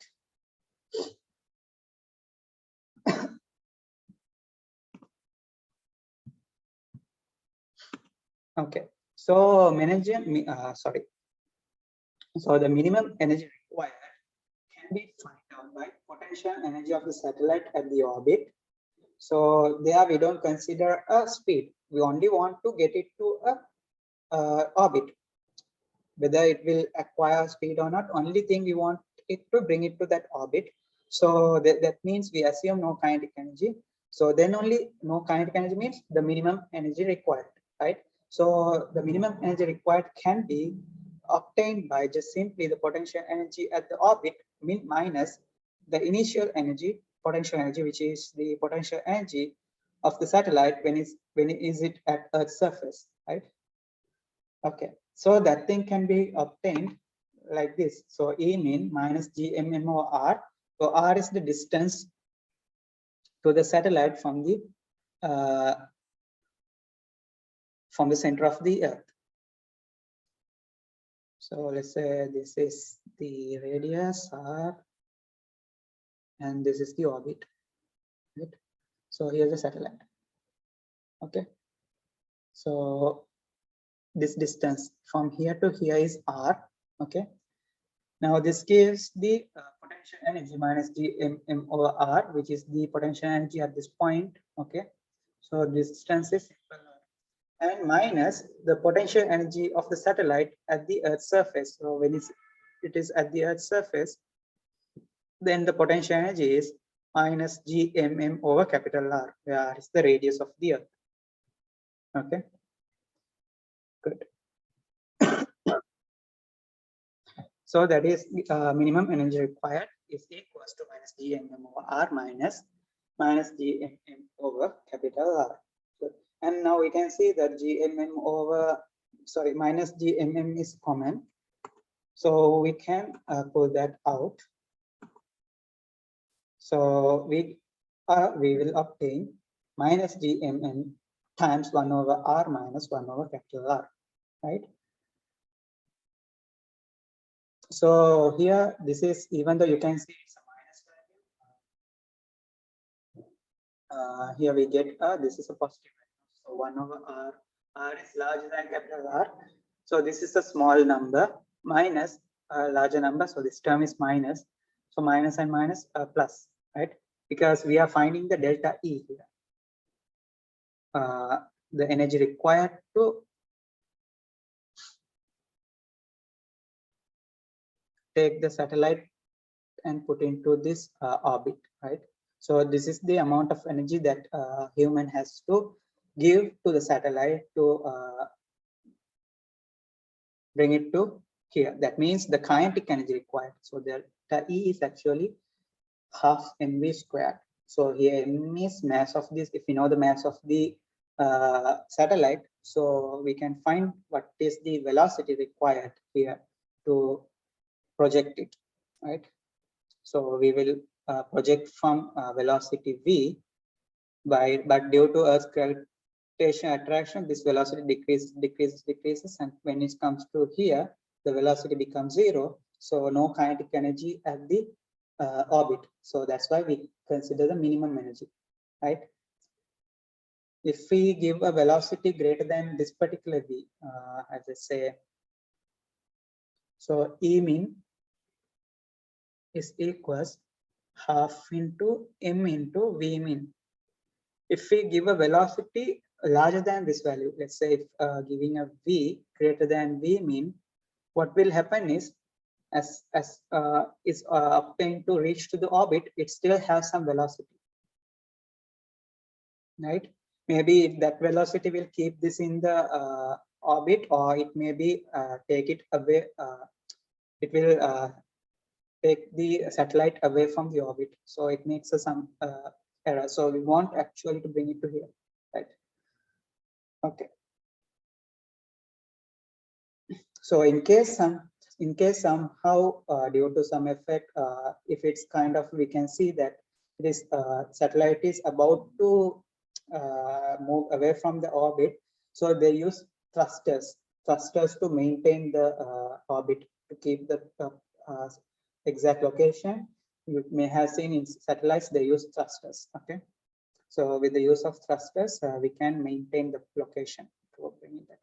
Anyhow, we want to learn up to that extent here. So anyway, so this minimum kinetic energy means minimum sorry, the minimum required energy is minimum kinetic energy required. Okay, okay, good. So write it down. Should write these things. Okay, okay, and then now let's calculate the total energy required for satellite to orbit around the Earth. So the total energy required means first we want to get it to the orbit, and then also we want to give a kinetic energy to move in the circular path, because to object to rotate in a circular path, right, we need to give a velocity. Some velocity should be there, right? So this is a satellite, it should have some velocity, right? So then total energy means we want to give energy to bring it to here plus some kinetic energy. That is the total energy. So energy required to bring here will be the same as this one, and plus kinetic energy of the satellite, half mv squared. Anyhow, the same thing will be the same thing we can obtain from here. Let's see.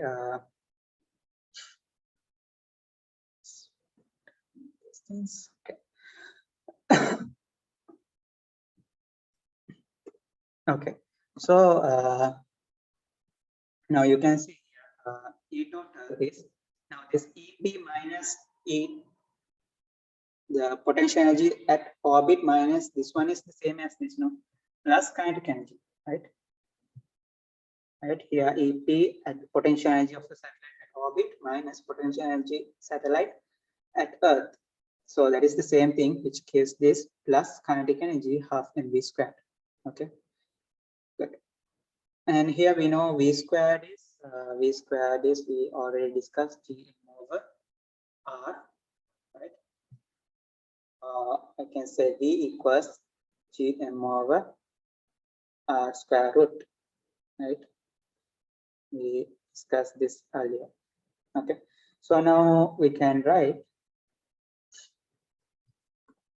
Okay, so AK, which is kinetic energy, Gmm over 2R minus potential energy minus Gmm over R. This is the potential energy at the orbit and the potential energy at the Earth. Okay, so this gives the total energy required. Okay, good. So here we can simplify further this thing. Let's simplify further this E total. So we can simplify Gm over R is common. I can take that out. So minus Gm is common. So if I take minus Gmm over, then we get here minus 1 over 2R, minus 1 over 2R, and here plus 1, here because no 1 over r minus g mmn is taken out, so we get plus 1 over r, and here minus 1 over capital R. Okay, so this gives minus g mn. So here minus 1 over 2r plus 1 over 2r is, sorry, minus 1 over 2r plus 1 over r. This gives 1 over 2r. Am I correct? Taking the rest 2r is common, so here we get 1 minus 1 plus 2, yeah, minus 1 over capital R. Okay, so this yeah, further simplifying the total energy required. Okay, so this is the total energy required to orbit a satellite around the Earth. Okay, that's good. Now this everything comes from the beginning is Newton's law of gravitation. F equals g mn over r. From this, we are able to find out the velocity and all, and then still we are able to find these things, right? So all the credit goes to Isaac Newton, right? If he didn't give this his theorem or the law of gravitation, then you wouldn't be able to listen to this class. We won't be able to do this online session, because how you are able to study this through online, the light coming and hitting on me and my sound energy and the light energy comes to the screen and speak microphone, and then it is transferred to electric signal and due to advancement of electronics, and then electronic signals transferred into EM signals. So it is like an electromagnetic wave go to satellites which is orbiting around the Earth. So from the satellite again it goes to signal towers. From there it comes to receive to your cell phone, and now you are able to study this freely from your home, safe and sound. So all the credits goes to Newton. Okay, so that is how we can orbit a satellite around the Earth. Okay, so good. Complete this note.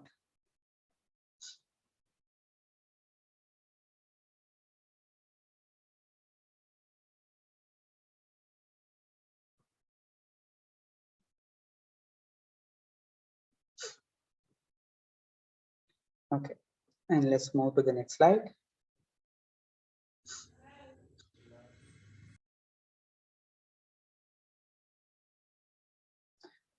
Here, as I told you, the energy required means that the amount of kinetic energy required to the satellite to project it from the Earth's surface. So here, E mean means minimum kinetic energy required. E total means minimum kinetic energy. Sorry, total kinetic energy requires. So we know, once we know the E total, so E total is equals half mv squared. So velocity, this is the projectile velocity of the satellite. And here in mass of the satellite. Now, usually we this is not actually the mass of the satellite. This is the mass of the satellite plus rocket, because we don't send a project directly, like if taking a stone and throwing it to orbit. Not like same way we don't throw a satellite to orbit. What we do is the rocket carries the satellite, and finally it loses some amount it drops some carriers, and then it will go up and then release the satellite to that orbit. Okay, right. So here actually maybe essay question can be given by this. So here the mass will be the mass of the rocket plus satellite. Okay, because we can't just project the satellite. Okay, the rocket only carries the satellite to that orbit. Okay, good.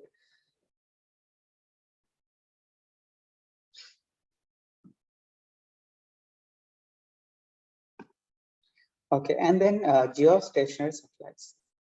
So what is a geostationary satellite? So a geostationary satellite is, it is always we can say the relative motion is zero, relative velocity is zero compared to some point on the Earth, because it always remains the same location with respect to a point. So for example, if it's Earth is rotating, it also rotates with the same angular velocity. It always, for example, let's say this is the Earth's surface. Okay, let's say here's a space station or something, or tree, whatever, any object, and exactly above this satellite is there. Okay, so this is always remained exactly up, vertically up. Okay, so even this Earth is rotating, let's say it is rotating like after 2 minutes, it's still like this, right?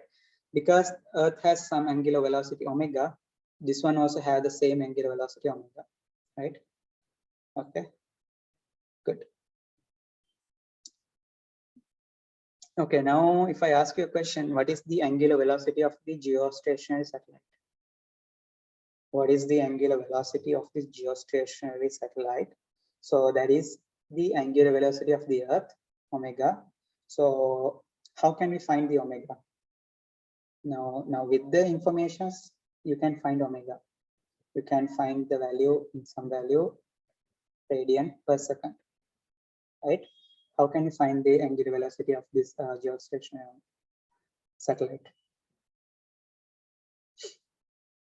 Okay, so let me tell you that. So the geostationary satellite velocity, angular velocity of geostationary G, let's say that is equals to angular velocity of the Earth. So angular velocity of the Earth can be found from this formula, T equals to phi over omega, where the periodic time. So T from this I can subject omega. So from this omega is equals 2 phi over T, right? So with this relation, we can find the omega. So here periodic time is the time taken for Earth for one complete rotation. So 2 phi over the time is, so 1 second into, so 60 seconds multiplied by 60, because 60 minutes multiplied by 24. 60 seconds multiplied by 60, we get, this is 1 minute, 1 minute into 60 is hour, hour into 24 is a day. Yeah, so from this, we can find the angular velocity of Earth and also tangential velocity, right? So tangential velocity, let's say this is the Earth. Let's say this is the Earth, and Earth is rotating with the angular velocity omega. So this is 23 angles, 23 degrees.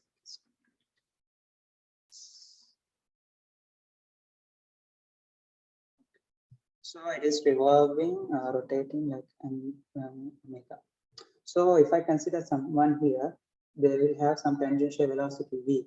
So that v can be found by v equals r omega, where r is the radius, right? Now, if we calculate this velocity will be something like, I'm not sure, something like a large value like 1000 kilometer per second, maybe something like that. Okay, I'm not so sure this value, but it's anyway a large value. So you might have seen in social media some memes going in a merry-go-round, or like in a roller coaster. We feel very fast, but Earth's rotational speed is very much greater than that, but we feel nothing. So there's a meme now to now we don't feel that speed because we are in the same frame of reference. Now, for example, imagine you are in the bus. As you enter the bus, now let's say moving bus. Let's say you are a guy, you enter the moving bus. When you jump to the bus, you experience a force, but eventually with the time, you don't experience a force if the bus is moving with a constant velocity, because you are in the same reference. You will get used to it, right? Similarly, now what happens, we are get used to this atmosphere and all the forces, and that's why now we don't feel that speed. But that is one of the reason why when a baby is born, the baby is crying because it is new, right? The baby, when it enter the atmosphere, that baby will experience these forces and all, right? So yeah, so some people say that is the reason why baby cry when they're born, like even because of the heavy atmospheric pressure. Anyhow, good. Let's clear all these drawings. Okay, so periodic time of a geostationary satellite is the same as the Earth, 24 hours. Okay, so that is the periodic time, right? The time taken for one complete rotation, because it is the same as the Earth's, right? Good. So that can be found from this formula, T equals 2 pi omega. I can remember when I do my Olympiad paper, the very first question they asked me was, asked in the paper was, what is the angular velocity of Earth? So I was thinking for 2-3 minutes how to obtain that. And then I skipped that question and doing the rest of the question. And later on, I realized, yeah, you can use this formula to obtain it. Finally, I able to do that. Yeah. Anyway, so that is geostationary satellite. Okay.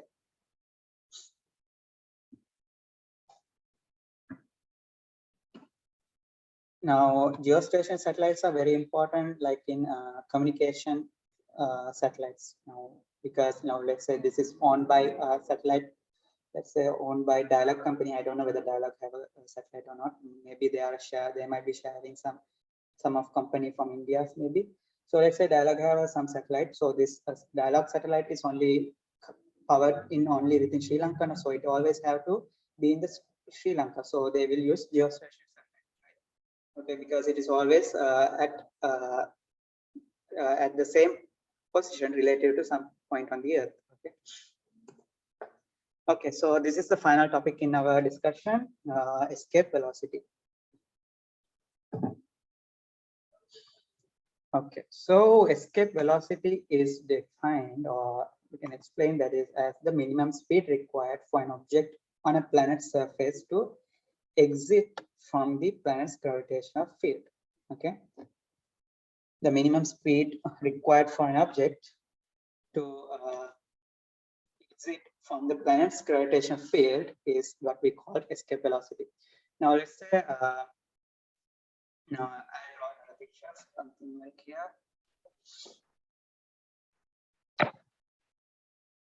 Let's say this is the Earth.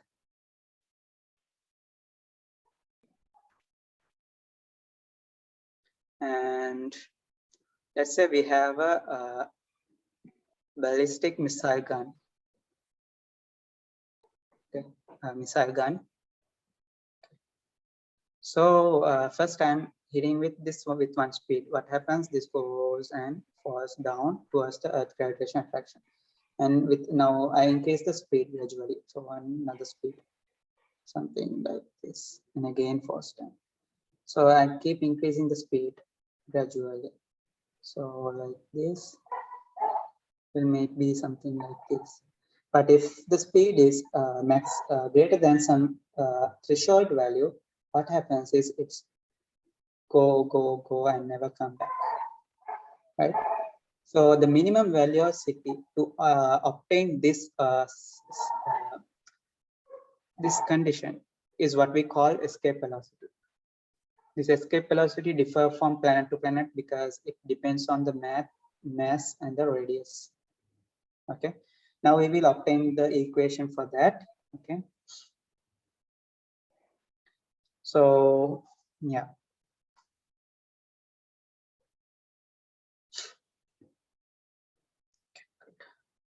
now let's say this is the Earth, and then you projecting an object and it goes to infinity, right? So this is infinity. So now there can be two conditions, two cases. So first case, so when this particle move in this path and reach to zero infinity, its velocity can be zero, or else this velocity can be greater than zero, because it depends on the projectile velocity. Let's say v, and here final velocity I take w. I can use something, yeah, I'll use w. So final velocity w here can be zero. That's one case. So w can be some value like 1.2 meter per second, small value, or anyhow it's greater than zero, right? So these two cases can be possible, but we want to find the minimum speed required. That means this case, because that is the minimum velocity, projectile velocity here, VE. That is the minimum, so that the particle velocity becomes zero as soon as it reaches the infinity. But if you throw the object greater than VE, right, some with velocity V, which is greater than VE, minimum, greater than this minimum velocity, what happens? It still have some velocity as it is entered the infinity, right? Okay. By the way, infinity, we don't know where it is. It is just to visual and understand this theoretical. Okay. Okay. So now we consider the minimum case scenario because we want to find the minimum speed required. Okay. So now we can write, in that case, we can use the energy conservation. The total energy here is equals to total energy here. So using energy conservation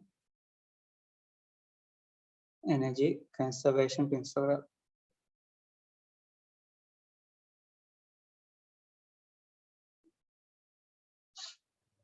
Okay, energy conservation principle, we can find the energy we can find this BE. So let's find that. Okay, so we can write total energy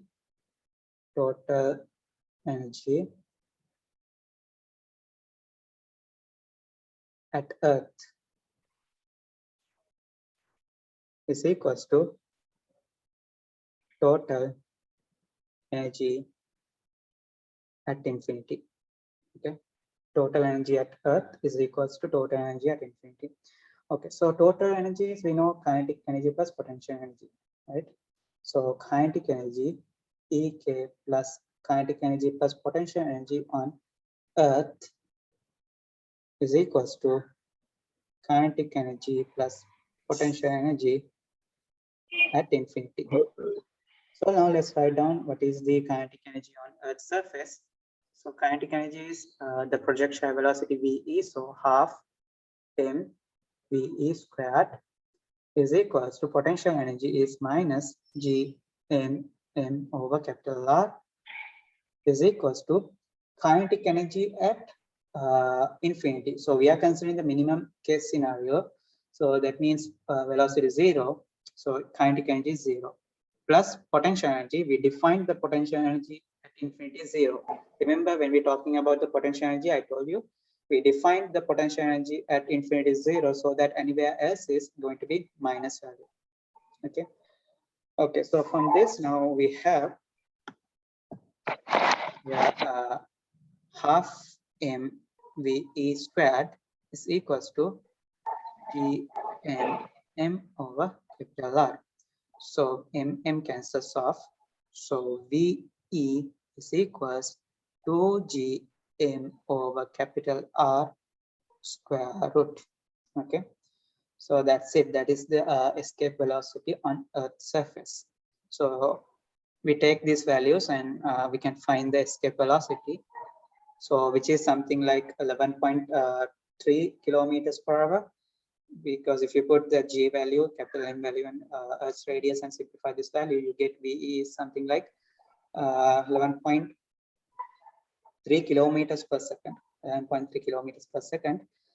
So if you take a ball and if you project that with that such speed, so it will go and never come back. Okay, it goes to infinity, goes to infinity. Okay. Now here we can write down this thing here. We know Gm is equal Gr squared. Okay. I'm going to erase this. Yes.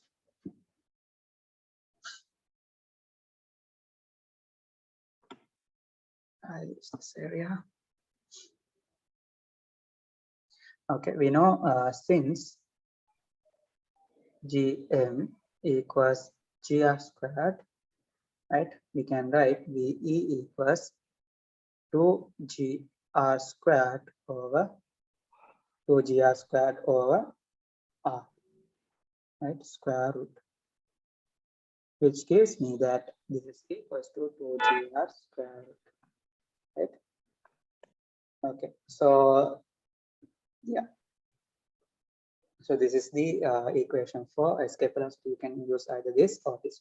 This one is much simple because here we had to use g 6.67 times some decimals are there. So here in mass also like that.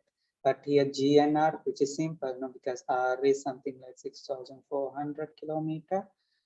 G is roughly 10 ms minus 2, right? So we can simplify this simply. Okay. Okay, good. So that is the escape velocity of a planet, right? So now we can see this escape velocity is different from planet to planet because it depends on the planet's mass and the planet's radius. And also very important thing that escape velocity is independent from the object's mass. It is independent. If it's it can be a tennis ball, it can be a huge truck, or it can be a ship. All have the same escape velocity, right?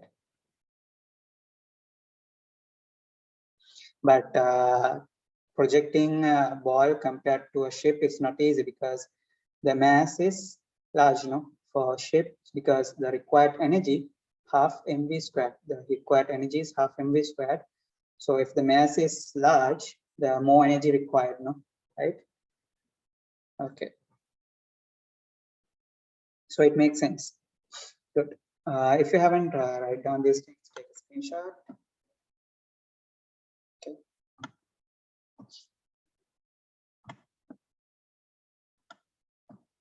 Okay.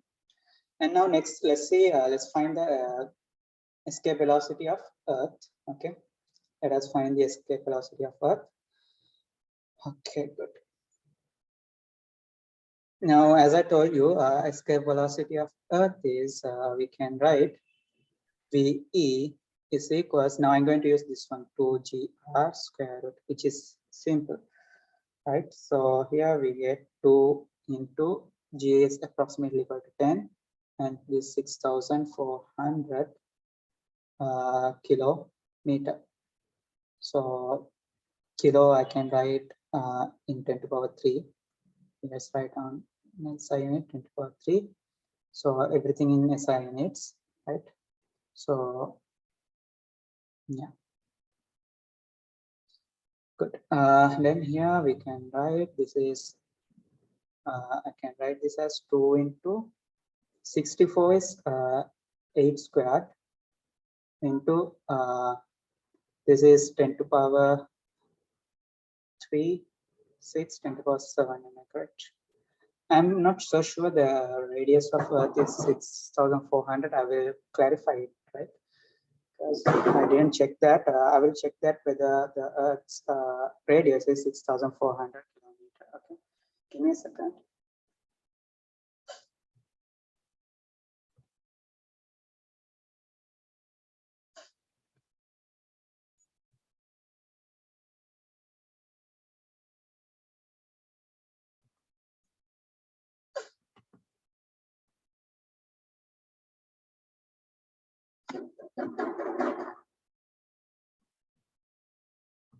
Let's say Earth's radius. Yeah, it's roughly 6,400 kilometers. Yeah, I'm correct. Okay, good. Let's get back to here.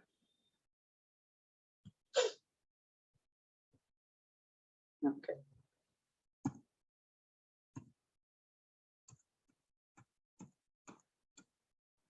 Okay, escape velocity.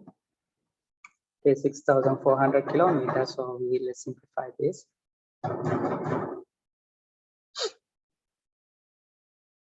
Okay, so here we can write this as 20 into a square root is there. Okay, 64 here, 10 to the power 3, and 10 to the power 3, 10 to the power 6, 10 to the power 7. Okay, so here it's squared and 10 to the power 6 square root. Okay, so let's take the square root of this. So we get square root of 20. Square root of 20 into square root of 8 is 6. This squared and square root is 8, and this 10 to the power 3, right? So simplified further, square root of 20, I can write square root of 4 into square root of 5. right? So it is into 8 into 10 to power 3 ms minus 1. This is ms minus 1 because I put all things in the SI units. So here we have then square root of 5 is, I think, something like 2 point, what is square root of 5? Can anyone drop in the chat box? Until then, I'll do the other simplifications. 2 into 8 into 10 to power 3.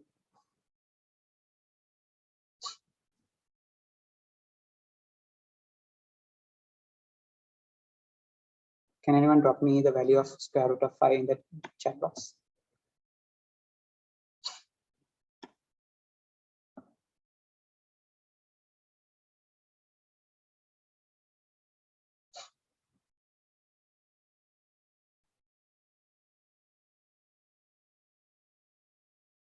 Anyone, please? Or else I'll find it.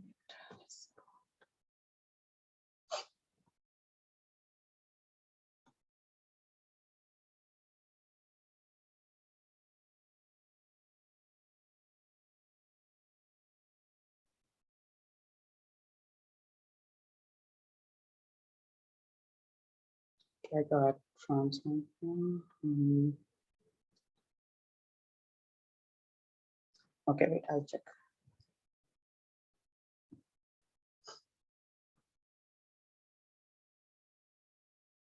Square root of 5 square root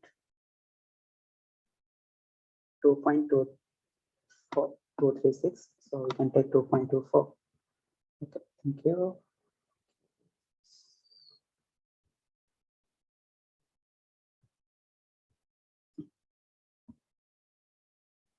So it is 2.24. So let's take that to be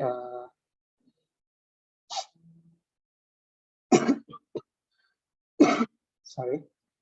Let's take that 2.3. Sorry, 2.2. Okay. So 2.2 into 2 into 8 into 10 to the power 3. So we get here. I think I had done a mistake in simplification. Let me check here. So square root of 2gr. So 2 into 10 into r is 6,400 kilometer roughly, right? So 64 into 10 to power 3, 64, I can write 8 squared, right? Square of 8 and 10 to power 3 and 10 to power 3, 10 to power 6 and this 10, 10 to power 7, okay? Again, taking that 10 here, 28, okay, good. So this 8 and 10, 3 and square root of 20.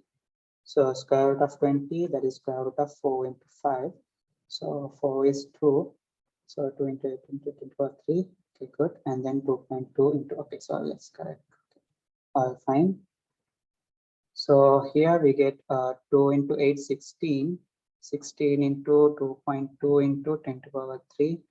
So 16 into 2.2. So we can take this multiplication. So 16 into 2 plus 0.2 into 10 to the power 3. So that is 32 plus 16 into 0.2. So dividing by 5 is something like 0.3.2, no? 3.2 is into 10 to the power 3. So which gives 35.2. No, this is wrong value. The escape velocity of Earth is VE roughly 11 point something 3, or I don't know, 11 point something kilometer per second. Correct? I think I get it that in the next page. Next slide, let's go back there. Escape velocity of Earth. It is 11.2 kilometers per second. Let's see where I missed it. Let's clear our drawings and let's find it again. Okay, so from here I can obtain V equals 2gr because gm is equals gr squared. Here r is actually capital R, the radius, right? So square root, okay? Then we get 2 into 10 into this 6,400 kilometer, right? So kilometer we can write it is in 10 to power 3 meter, right? So all in SI units. So square root of this. Okay, I think now we will get correctly. So we get here 20 square root and square root of 64, and here 10 to power 3 and 2 zeros means 6400, 10 to power 5, no? Yeah, into 10 to power 5 square root. Okay. Yeah, I think it would be better. Okay.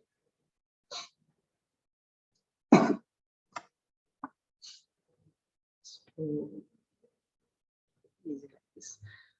Okay, so I take this 2 square root of 2 into square root of 64 into square root of 10 to power 6. Now I will get the correct answer. So square root of 2 is 1.14. Am I correct? 411414. Okay, into 8 into 10 to power 3. Right. So we are getting the answer. Okay, so here E is, so 8 into 1.14 is, I can take 8 into 1 plus, let's take this 1.1. So 0.1 into 10 to power 3. So V is equals 8 plus 0.8. Let's take this 8 into 1. 1.2 is 1.414 or 14. I think it's 1.414, no? It's like, yeah. If anyone can confirm me on the chat box. Let me know whether it is 1.414 or 141.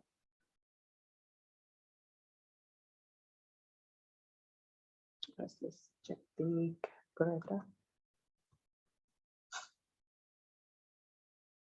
Okay, 41. Yeah, thank you. Yeah, otherwise we wouldn't get that correct answer. Yeah. So this is 1.41. So here into 0.4. So 8 into 1 is 8 plus 8 into 0.4 is 8 into 4, 32. So 3.2 into 10 to power 3. So we get this is 11.2 into 10 to power 3 meter per second. So we can write 11.2 10 to power 3 meters means kilometer per second. So that is the escape velocity of Earth. Okay. So today we I think time, what's the time? Okay, it's exactly 12. So we have discussed complete theory on gravitational field under A-level physics, GCE, advanced level physics. Okay. Okay, so good. And let's finish this class in a while. So the summary is here: the gravitational force F equals Gm1 m2 over r squared. So that is the and then gravitational field intensity G equals F over m, and gravitational potential P equals minus Gm over r, and gravitational potential energy of mass m is given by Gmm over r. And next we have potential energy exchange. So energy change, that is delta E, we can obtain simply by the potential difference multiplied by the mass, right? We learned how to obtain the potential difference. So with the potential difference multiplying by the mass, we can get the change of energy by moving a mass m from point A to B. Okay, that thing also be done. And the velocity of an object moving around the planet is given by square root of Gm over r. And angular velocity of an object moving around a planet. So you take the same equation using V equals r omega. We can obtain this formula.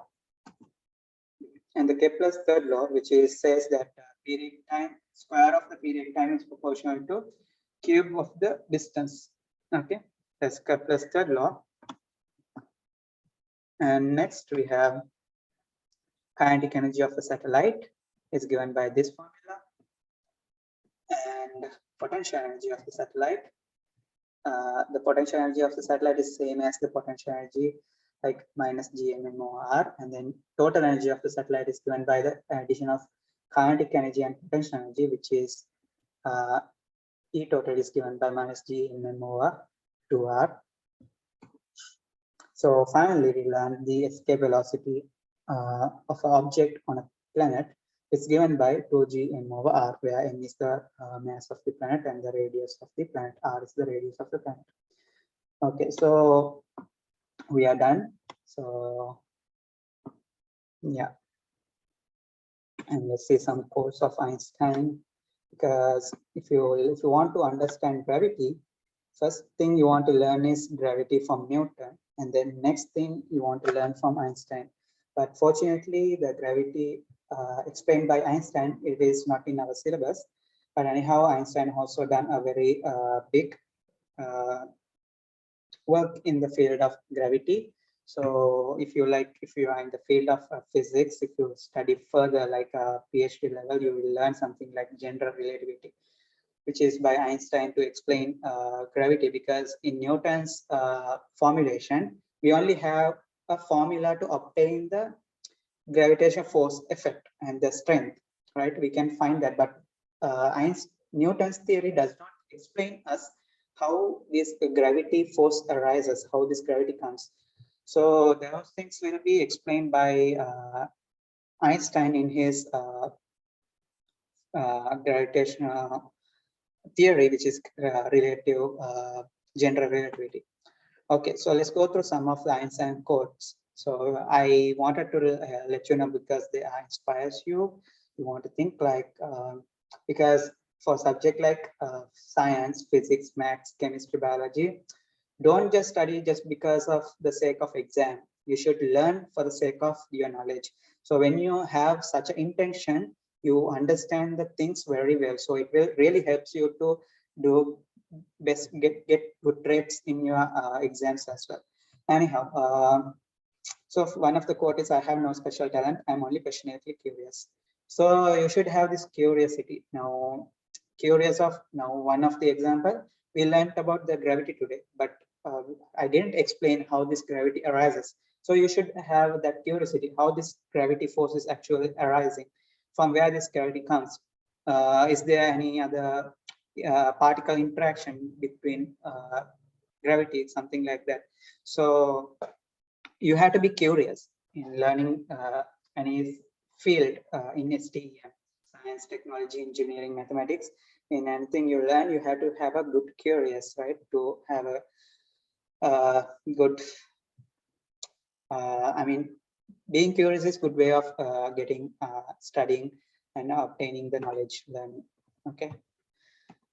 Imagination is more important than knowledge. Knowledge is limited, but imagination encircles the world, okay?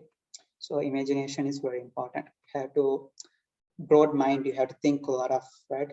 So if you just learn the knowledge, okay, you only learn the knowledge, right?